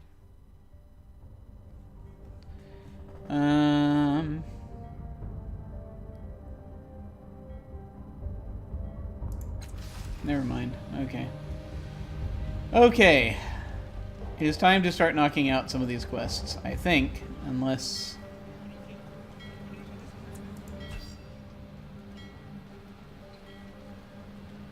Alright.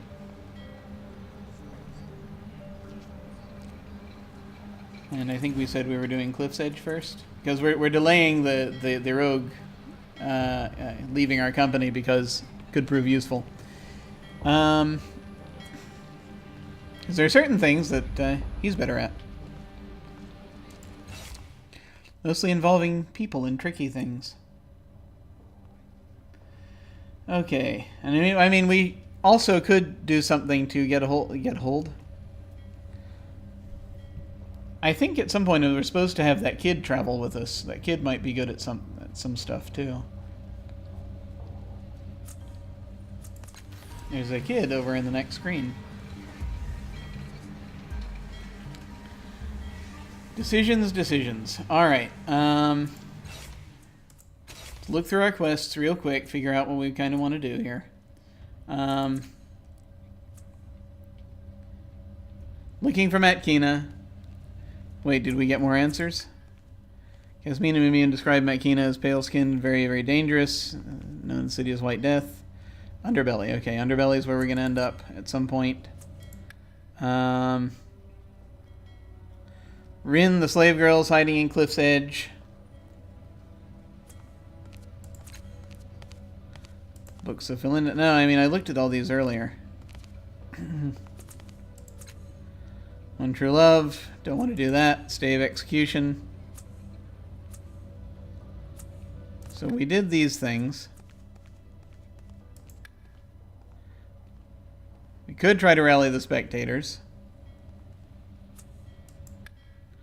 If we were a jack. Tiber has forged a stay of execution. Now he can bring it to the overseer of the execution, tell him to release the prisoner, so that's a possibility. Airship thief. We just know what they look like. Anechoic Lazaret. Oh yeah, we gotta go down there and deal with that. That might require fighting. Sorrow's Prey. Zalfi, yes. Wants us to find the danger her. That's also Underbelly. So a few different places we can go. I think we're going to go to Cliff's Edge first. So that's just right down here. I'm gonna save the game again. Alright, here we go. I'm ready. I'm glad you're ready.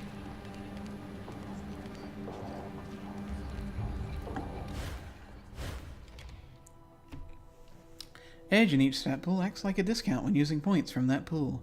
It grants free levels of effort or reduces the cost to activate abilities.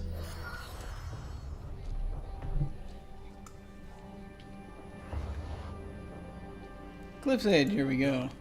That's pretty. Psst. Oh boy, okay.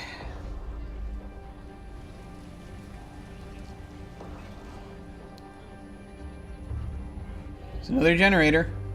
Come here! Ready. Okay. Ancient machine casts a long shadow as you study it. Breath stutters in your chest and your hands shake. Can't help but feeling as though you've stood in the exact spot before. I can't talk. Jumble of mismatched parts make... I mean, this is going to be the same as the other one, probably, but let's see. Make up this once functional generator. You notice a familiar circinate symbol etched into the metal like a maker's mark. I'm going to leave it alone. Alright. Okay, this person wants to talk to us. I'm going to save the game and talk to them. Cliff's Edge.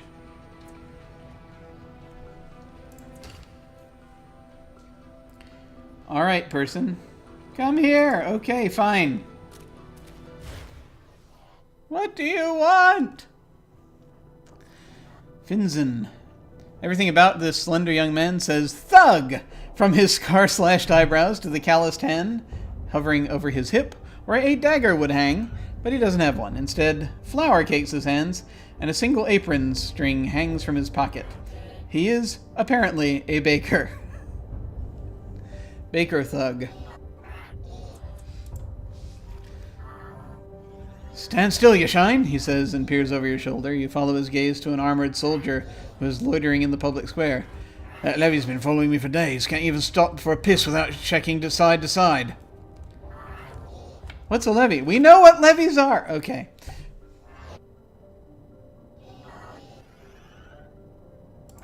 Sure, tell us what a levy... What's a... You new in town? There's one right over there. No, don't look. He shoots another nervous look over your shoulder. They're the law, right?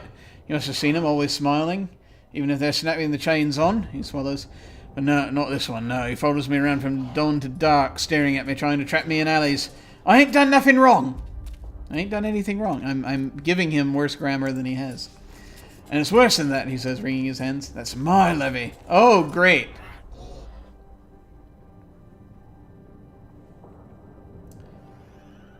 I mean, I know what this means. Why is it worse that your levy is following you? Having a levy on your track is bad enough, right? But if he was made from a year of your life, he knows where you bed down, maybe. What you're thinking. He groans, rubbing his eyes. That's worse. That's much worse. He was made from a year of your life. He knows where you bed down. Yeah. I'm sure. I'm drifting all over the place. But anyway. Look, he won't leave me alone, right? I gave a year of my life to make him. And I thought that was that. Now I catch him standing in the street outside the bakery, whispering to himself, playing with that carving of his. His teeth graze his lip as he leans closer. He even tried to talk to me. Levies ain't supposed to know who they came from, right? They ain't supposed to know who you are. He wavers, gathering his courage. Could you talk to him? Find out what he wants? You know, I'm trying to remember what the levy captain said before. No, it was just mostly about treating them like people. I think that was it. Can't you talk to him yourself? He swallows hard. I've heard stories. Levies go wrong sometimes. Get obsessed with the person who gave them life. If the two ever meet, the levy goes mad, tears them apart. That ain't gonna happen to me. Not after... He cuts himself off. Not after all I've been through. Oh yeah, not reading his mind now, are we? Alright, I'll talk to your levy. He nods again toward the armored man who's standing a distance away in the public square. He's the only levy in this district, so you can't miss him. Plus he ain't smiling like all the others, and he's holding some charred wooden thing in his hands. I'll remember that. Flawed simulacrum. You need anything else? I don't understand why you think your levy wants to murder you. Look, he begins obviously struggling to frame his explanation. Look, he tries again. Look, you don't track a man for days and days unless you want something, yeah? Maybe you like his shoes, or you're curious about how many shins he's got. Look, I don't have any shins, and my shoes are older than me. Only thing I got that's worth anything is my life. Anyway, I told you about the stories I've heard, how sometimes levies go wrong, he shudders. You take a look at that levy. Everything about him is wrong. What is normal behavior for a levy? There, he hesitates, raising his hands as if he's trying to contain his response before he lets it escape his mouth.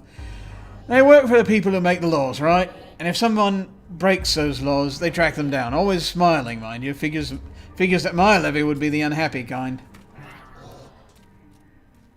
How did they create your levy? I look like a skolak to you.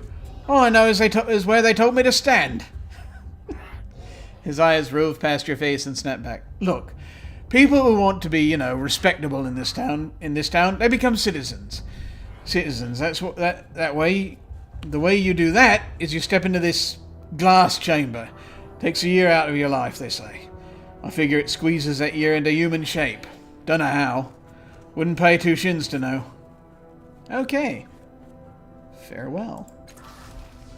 I'll be here. Yes, you be there. Claw of the Loric Ka. Oh, okay. That's probably a glaive. Doing martial arts. Coolness. Alright. Loot! Oh, I can loot. Will the levy arrest me if I loot? I don't know. This dilapidated structure has been converted into a cheap boarding house. Inside, people sprawl on filthy mattresses in a dimly lit room. There's a hooded thug! No, okay. Interact? What's that? Can we find ciphers? This house was reduced to rubble when part of the cliff face collapsed. There is evidence that squatters have slept here recently. A ragged blanket, rotted fruit peelings, and footprints in the dust itself. Could be any of the hundreds of people we are now looking for. Maybe it's not hundreds. Maybe it's more like 3 or 4. Something scratches deep within the rubble. It sounds like someone or something is in there. Digging's a good idea. Oh, it zoomed in. That can't be good. You crawl partway inside, pushing aside boards and a thin slab of slate. A small girl gasps, throwing up a hand to block the sudden light. She's young, no more than 10 or 11 years old. She has made herself as small as possible to fit inside the tiny gap in the rubble. Her hair is dark and curly. She pulls herself deeper into the rubble. Away from you. Let's not ask her questions. Come on out, I won't hurt you. She shakes her head vigorously, trying to shoo you away. You hear a voice behind you. I told you patience would pay off, lads. Oh boy. I have just done a bad. Some thugs stroll over. They all carry weapons at their sides, though they walk with the cocky assurance of all of those who don't expect to need them. Maybe we're about to see combat at last. When I'm, down on all my pools because I've been trying to figure things out as I talk to people. I swear I checked this hovel, says one of them. She wasn't here. No one was. How'd this draft find us so easily? He gestures dismissively in your direction. Don't fret it, Vega. The thug looks you up and down, then calls out in the direction of the rubble. Come on, little bird. Doesn't matter how good you are at hiding, you had to come out sometime.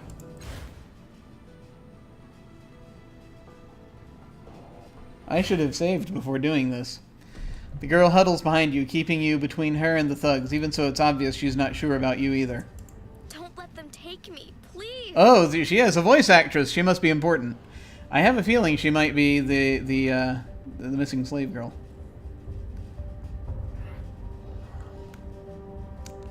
Why don't you want to go with them? Do you know this girl? Why were you looking for her? Don't let them take me.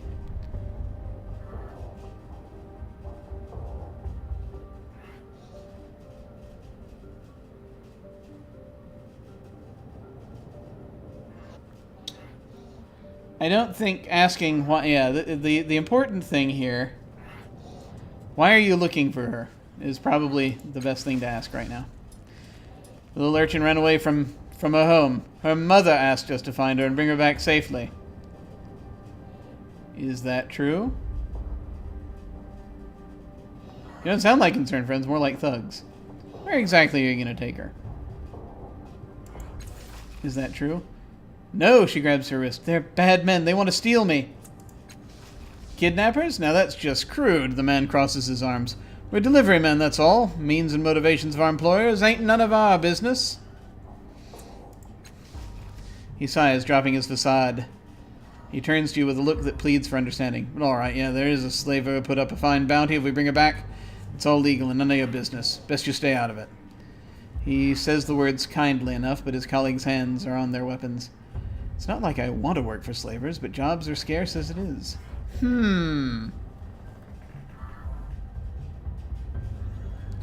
See, the problem is, the only other way I can think of, out of this situation is to bribe the guy. You can't take me, her grip on your wrist. Her grip on your wrist tightens. He found me. He has the discoverer's right. Okay. That's fair. Hooded thug. Raises his eyebrow, a bemused smirk playing on his face. Is that so? Well, Spider Jack, what do you say? Is she coming with us, or are we taking her from you? Was your bounty put up by Tol Magur? She asked me to find the girl.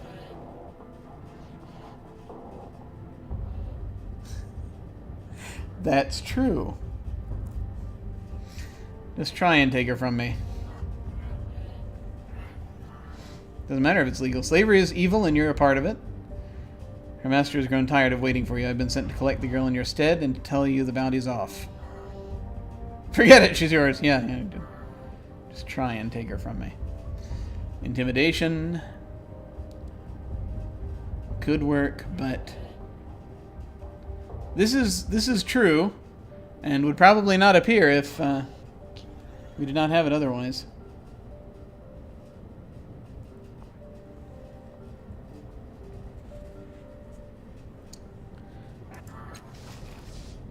He wipes his face with one hand. So it's a competition, is it? Well, that don't change anything. We gotta eat too. This is gonna hurt.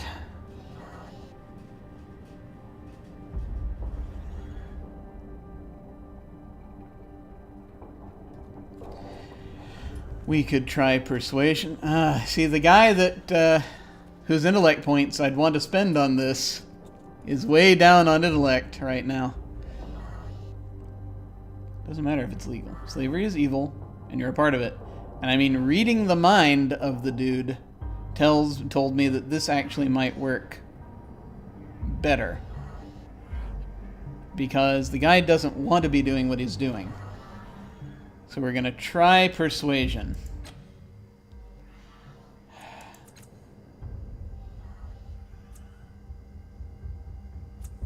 If I use his whole pool, that's 90%. You have fully depleted one of your stat pools, might, speed, or intellect. To recover your stat pools, you can find a place to sleep or use consumable items and ciphers. Thank you. Continue. Success! He mulls over what you said, scowling as he does. Skist, he says finally. Fine, I'm out. He storms off, no longer looking you in the eye. He's right, damn it. I can't face my family after doing a job like this. Come on, lads. Yay! Oh, hey! Hobbs, thank you. They were going to take me back to that woman. I've never met anyone so cruel. When she found me the first time she even... My apologies. I'm still out of sorts. You have my thanks and grace, sir. Cool. Hello. I have just received bits. Thank you very much for the bits. I appreciate it. I'm actually only going to be here for a little while longer. I started at a bit after 2. I started a little bit late, so I'm going to go about another probably 10, 15 minutes or so. But then I'm going to have to rest. But thank you for coming by. Much appreciated. Let's see what's happening here. Hi. They were going to take me back to that woman. Okay, yes. She just said that, Jim. Look at it. There we go. For a moment, it looks like she might hug you, but at the last moment, she seems to think better of it and pulls up a short half-dozen steps away. She collects herself, standing straight with her shoulders back. Then she nods. The gesture so polite, it's almost formal. My name is Rhin. My home and hearth and bread are yours to use. Except I don't have any of those things. She blushes then, looking around self-consciously. There's like a shadow of a thing that keeps passing over this conversation.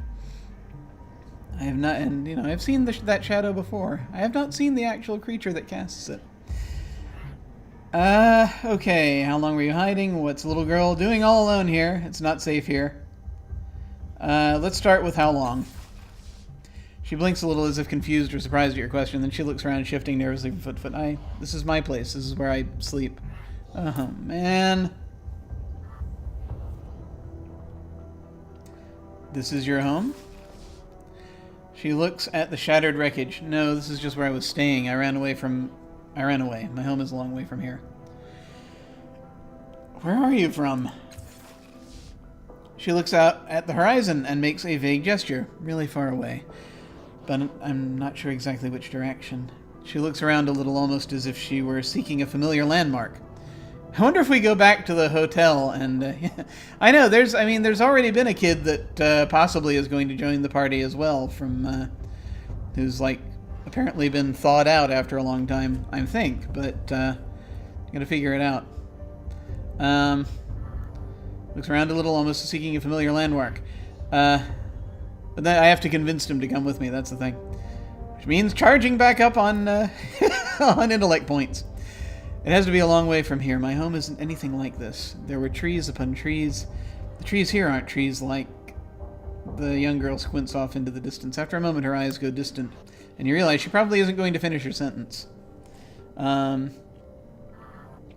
trees upon trees. Place with a lot of trees. There are a few places with trees. On the map, as I recall. I'll have to remember. The young girl squints off into the distance. After a moment, her eyes go distant. You realize she probably... We already said that. Okay. You were saying something about trees? Where are you from again, little girl? Doing alone? Not safe here. You should come with me. Something about trees. What? No, I wasn't. Interesting. Without seeming to realize what she's doing, the girl brushes her hand through her hair, and you see the side of her head has been shaved. Large stitches run along her scalp, holding together an ugly cut longer than her hand. The wound is purple and angry, looking only just beginning to heal. It can't be more than a week old. Okay. For a second, I thought perhaps she was another cast-off in some way. Because of the shaved head. But, evidently it doesn't have to be that. The cut does not look good. It's a little girl doing all alone here. My name is Rhin. Her forehead creasing a little in irritation. Then she hesitates and looks down, blinking. She reaches into her pocket absent-mindedly. Did I forget to tell him that? She stands there motionless for a second, then stops and looks up at you again. No, I think I did. She looks up at you. I'm sorry, she says. My name is Rhin. My food and fire are yours to use before you go. What happened to your head? Her body grows tense for a moment, her eyes darting around as if deciding whether or not to run away. She glances at the rubble where she had hidden some from the thugs. She relaxes, though her eyes are still wary. I was running away. There were some people. Bad people. I ran away and got hurt. Yeah, your story doesn't fit. Who fixed your wound? No, this shouldn't be an interrogation. What people were you running away from? Who's get your head back together? Is there anything I can do to help? We should do that. Your scar looks pretty bad. Are you okay? She makes a dismissive gesture toward her temple. It's fine. Looks a lot worse than it is. A lot better than yours, anyway. That's fair. She smirks, touching the side of her head. The haircut is pretty awful, though, isn't it? I don't think they really needed to shave quite this much, do you? I don't know. I think it looks dashing. Fashionable, even. You might start a trend. If you don't want to talk about it, that's fine. I'm having some trouble with my memory, too. I know what it's like. It does look pretty ugly. Because on the one hand, I can try saying that, and then that will go with what she was saying, which might make her more comfortable. Having trouble with my memory, too. I know what it's like. Now, apparently, the thing to do when I hear, I am terrible, by the way, at comforting people. Terrible.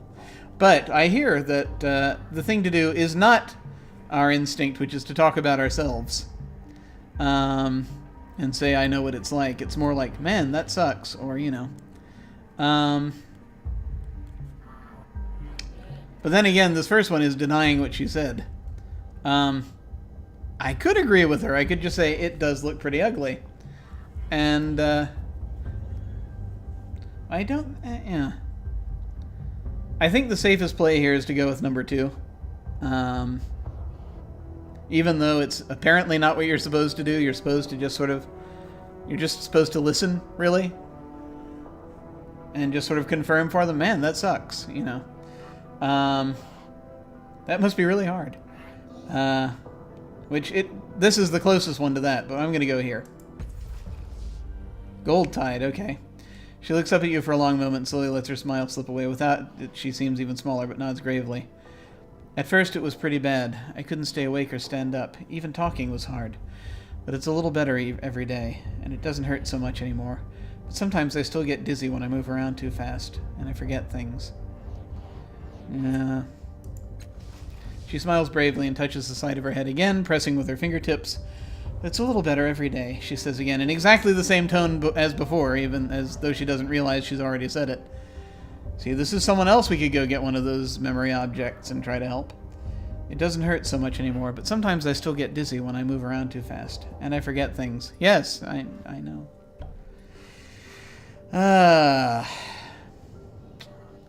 See, I have someone in my family who has a bit of dementia, and this is all too familiar in that context. This is probably not that. This is, you know, clearly a head wound, but you know.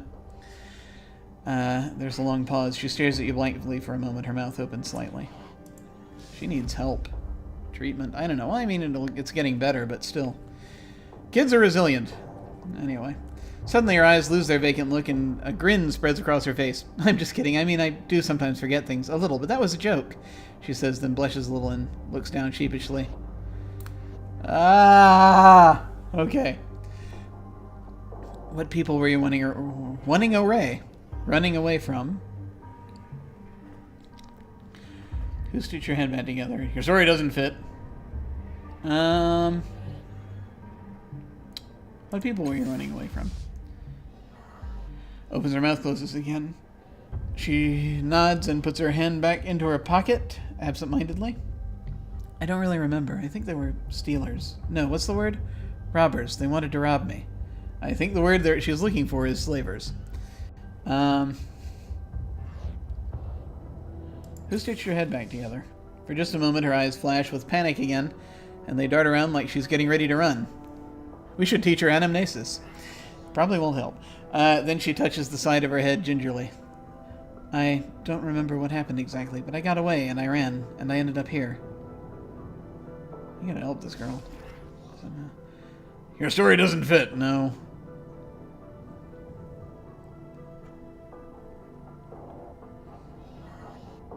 Is there anything I can do to help? She shrugs nonchalantly. Or nonchalantly, depending on which side of the room you're standing. I don't know, I'm pretty good here, unless you happen to have any spare food you aren't using, or water, or a blanket, or a new bed, or a house, or, you know, anything at all. Okay, we gotta take her with us. Hopefully. Well, we'll see. Rhin starts out talking with a playful smile on her face, but then her eyes well up. See, the trouble is I do want to go back to that one place, and that is near where the slavers are, and I'm worried about taking her down there. Her voice stays cheerful even as the tears are running down her cheeks. She wipes them away, embarrassed and angry, but her hands are shaking now, and there are more tears, and words continue to pour out of her. I offer apologies. It's just that I've been hungry for days. I don't know where I am. My head hurts, and nothing makes sense.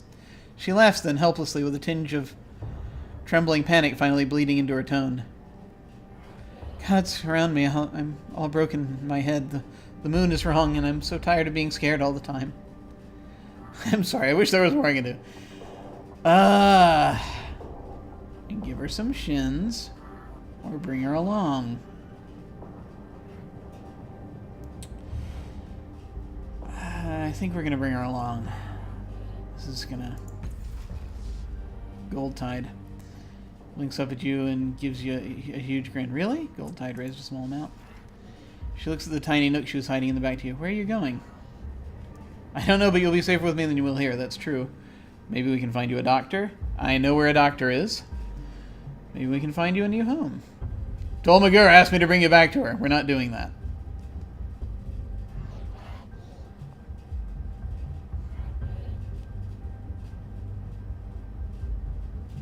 New home, doctor. I mean, I want to do any of those. Maybe we can find you a doctor? Maybe. She wraps her arms around herself.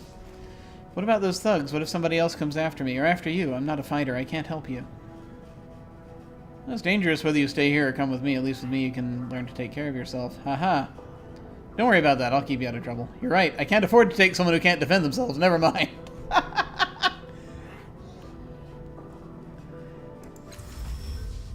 Indigo Tide. I guess so. She sets her jaw, then nods. Alright, I'll do it. Making a note. Okay, there we are. There's Rhin. I'm ready if you are. Let's see what she is. She is a lost child who shapes gods. Shapes gods, that's interesting. Her type is child. Just a child, nothing special about her unless you count her damaged head and her odd turns of phrase and her tendency to talk to a rock that lives in her pocket. Shapes gods is her focus. She insists that the stones she carries with her are gods. She says they help her, though it's hard to know for sure. Interesting. She has an effort of 2, which is nice. She has an intellect edge of 1. Light melee, 1 physical damage. She is bonded to a rock.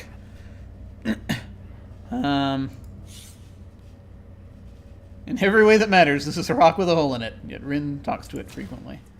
She has a cloak. Wondering if I should give her a weapon.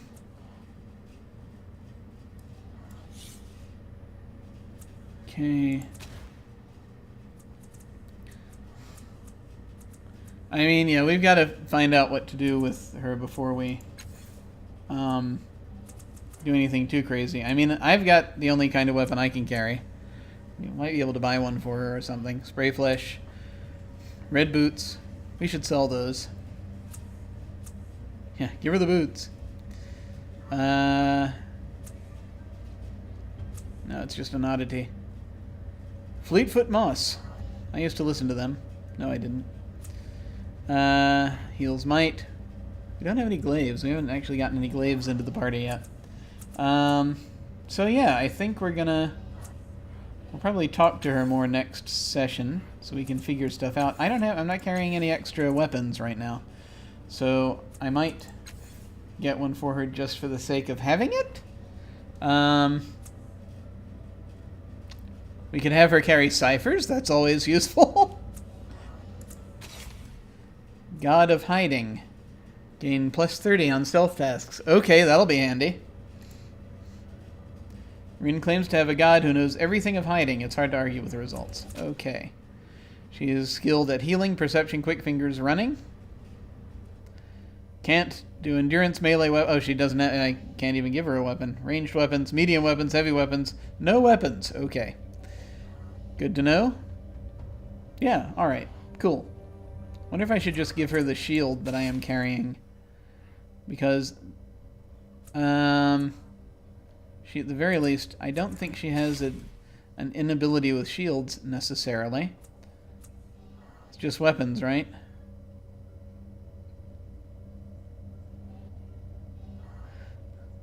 Yeah, I could do that. Give her more protection. We will have to make a decision about that. We shall see. Rhin likes the Last Castoff. That's good. Diver is neutral toward the Last Castoff. Allegain likes the Last Castoff. Last Castoff hates himself. All right. That wound looks terrible. Have you had a healer look at it? Yeah, we're Oh, yes. I collected every dirty rag and scrap of stale bread I could find to pay her, too. oh, okay. I'm sorry. Could I donate a rag as charity? Wow. Okay. Let us save this.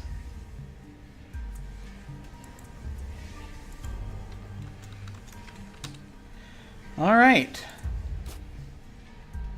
I'm going to go back to the main menu now. Are you sure you want to exit? Yes, it's okay. All right. So, let me just do a quick transition here. And there we go. Well, so next time we're going to talk to her some more and then find out more about Cliff's Edge, probably. I'm going to see about taking her to that doctor that we met in the square, or in one square or another. I can't remember which one. No, it was in the government district. The healer. See if there's anything further that can be done there. Might put her up at the hotel, possibly the hostel. We'll have to see how that goes.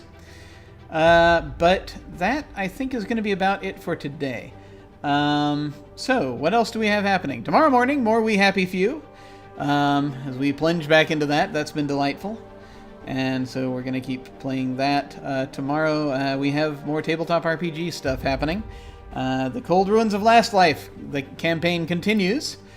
So once again, I get to play my Spectral Paladin in that. That's a Dungeon World setting where we're all undead. And then on Sunday, I have forgotten what days of the week are. On Sunday, we are going to have a one-shot of My Life with Master, which is an RPG about basically the minions, people who are minions to a kind of Hammer horror / Universal horror style master in an undetermined Central European village in like 1805. Of the kind where they regularly, I've been saying, of the kind where they regularly have sales on torches and pitchforks, that kind of town. So that's going to be delightful. I'm very much looking to playing that. I'm going to be running that, and got some players who are very interested, very into it. So I'm going to see how this goes. And then, of course, 1 week from today, more of this, and we'll continue with our adventures now with 4 party members instead of 3.